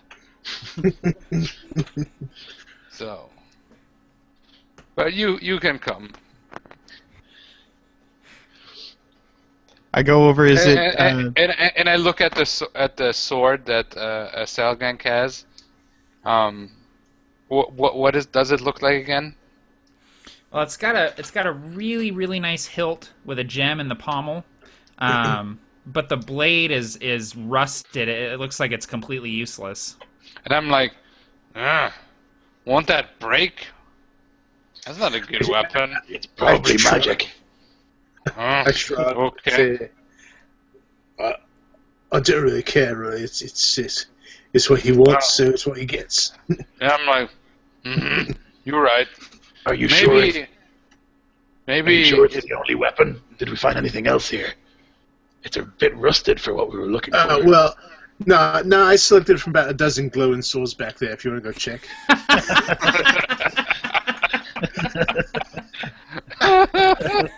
There's the Excalibur, the lightsaber. I just grabbed one at random. There was Excalibur, the lightsaber, the fucking. It looks very disappointing for this holy weapon we were looking for. So I'm like, is this really it? Yeah. What is another good weapon there? The what is it? I forgot There's a Japanese one that I'm not finding. Lion-O sword. He-Man sword. Well, the He-Man, that's the power sword. There's the sword of the Hungarians of Attila the Hun, which he literally got after the legend, where somebody struck lightning and then he found a sword. The whip of God. That's what it was called. That's awesome. And yeah. Well, that's what Attila was called, the whip of God, and because of that sword, and because actually the original Hungarian religion mythology was already monotheistic. There was already one god, one devil, and then there was like minor, like angel-like deities, but whatever. That's neither here nor there. So, Vivis, let's strip this creature of everything we can. I'm like, does taste good? And I'm like looking at it. I'm like, I'm looking at it. It's roasting lightly. I'm like, me cut it up. Me make good barbecue. You want some? No. How sacred is this creature? What's that? How sacred is this creature?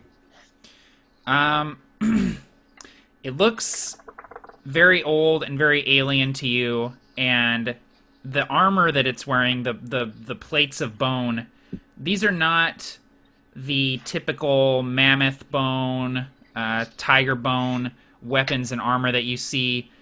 You think this might be primordial bone armor that it's wearing, armor crafted from the elemental carcass of this primordial, and it's unlike anything you've ever seen. You've heard tales that some of the high-ranking elves carry armor and weapons like this, but you've never seen anything like it. Well, I'm looking at the other ones. Large for us to wear, or an orc to wear. It looks a little bit too large, but you also think, maybe a capable smith could refit this stuff for orcs. So could I wear it? I'm quite tall. Let's bring this for the chief. I'm like, okay, you bring it to the chief. Meat it. Don't touch the flesh. Vivis takes Vivis takes a bit of the armor and tries to see if he could get like the smallest piece, and see if he could refit it for the jaw. Fine, you take flesh. Me don't care. Cave mine. He strips the flesh and he leaves it empty. And when he puts the body as good as he can in a dignified position, and then covers it in embalming fluid, liquidized. He spreads black goo, which is of course. Okay, nerd, you do what you want to do with your things. Me, this cave and this area around is all mine. This is all what I care about. He leaves it as preserved as he can, and then he just takes the armor and he gives. Embalming fluid in whatever. I don't even know what words that is. I don't care. He keeps the smallest piece and gives the rest to Selgank to give to the leader. There we go. It's not a tumor. It's not a tumor. No. Come on, I have a bunch of questions I want to answer right immediately.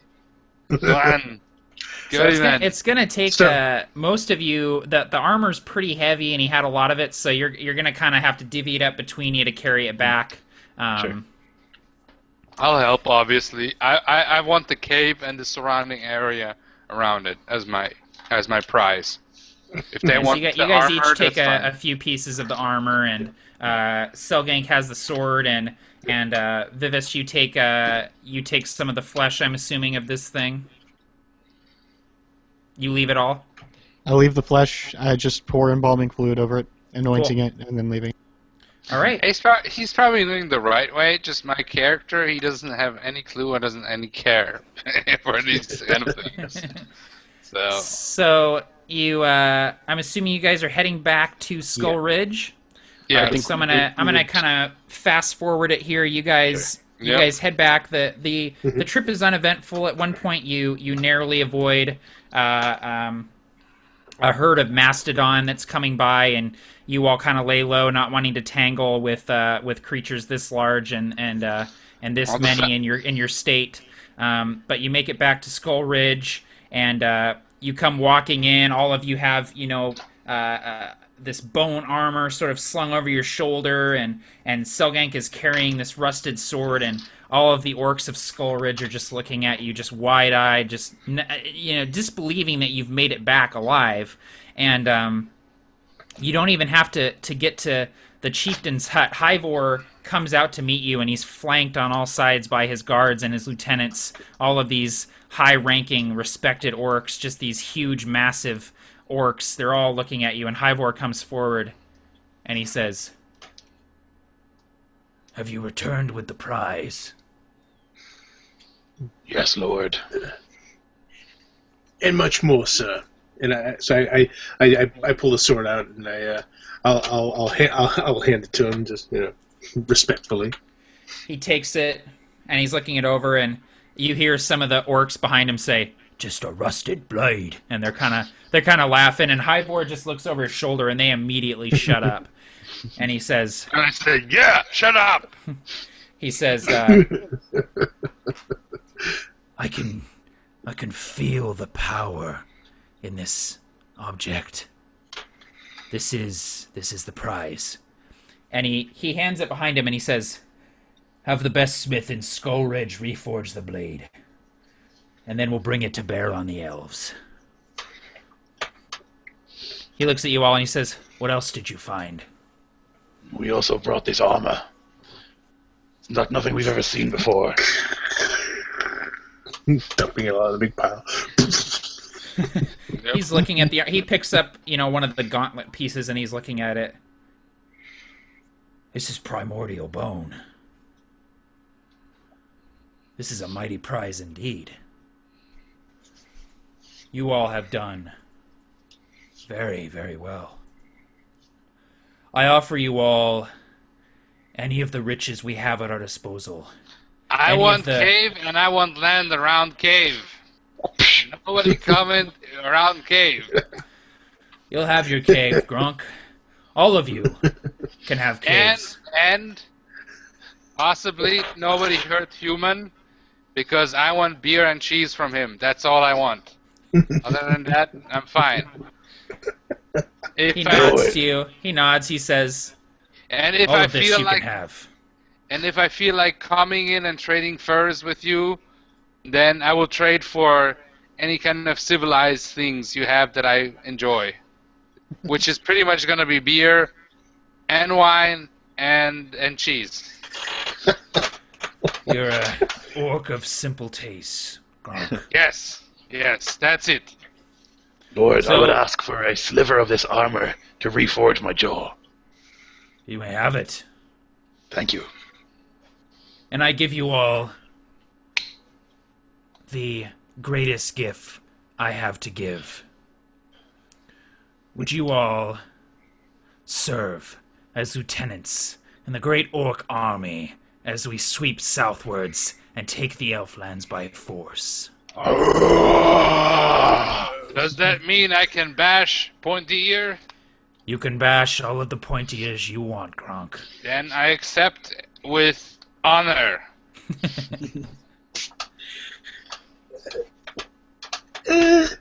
Well, I don't say anything. I'll figure a way. I'll figure a way out of it later. I don't know if I really want that responsibility. Can I get something else instead? And he seeing kind of the hesitation on your face, Selgonk, he says, you can of course take your winnings, take your prizes, and, well, rest easy. You've certainly earned it. Or you can fight by my side. The choice is yours. Vivis bows for the first time in his presence, and he goes, I have 3 sisters to take care of. Could I merely be an advisor? Of course. I'd be happy to have you. I would Yeah. simply live on the outskirts of Skull Ridge. I look at Vivis and I'm saying, you can come hunt in my place. Drink wine at my place. Sleep. I allow you. I allow any of you, and I look at our group. You can come. Come hang out at Gronk's sweet bachelor pad. That's it. Yeah, exactly. I'm getting a black light in there. It's gonna be sweet. The subwoofer. Yeah. We're gonna play some poker. We're gonna set up a land party. I got the Habits. speakers that have water in them. It's bitchin', dude. You gotta come check it out. I take gonna a play piece of the armor and I wax its sheen a bit. The roughness reminds me of my father's tusk. And I look at my reflection, my ugly-ass reflection in the bone. And I look to him, and I set it before him and say, Come to me whenever you need precision. I'm saying, precision, good for hunting. Good. Me come. I look You over know, at Vivis. First I saw you, I thought, you weak, but you strong. Because you have sharp mind. Me, I smash. Me not think. But you think. And you cut. Pretty good. I look over at Vivis and say, I thought you looked familiar. I know your sisters. Oh. Under spell magic, man. If I serve in your army, can I serve like a couple feet in front of you? He If says, I serve in your army, I've heard can I tales of your. serve next to him, very far. He says, I've heard tales of your spellcasting, Snagrant, and you can certainly stand in front of me. In fact, I think that would be for the better. I need a mud pit and 10 of your largest women. He says, you have it. In a few short days, we march south.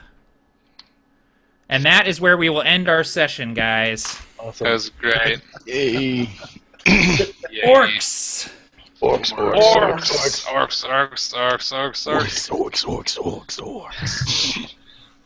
May all your flesh be precise, prime, and ready for the cutting. I'll say that for the final word, Gronks. Grunk smash. Right, this is Cross Skulkley. Thanks for watching our orc game. It was a lot of fun. Or else. That mask smells bad, man. I can imagine. It smells like orcs. It would, yeah. All right. I'm going to go ahead and stop the broadcast here. Thank you, everyone, for tuning in and watching. Again, this game was formed using the Tabletop RPG one-shot group. Please check it out on Facebook and play in some games. It's a lot of fun. So, anyway, guys, take care. Happy gaming all.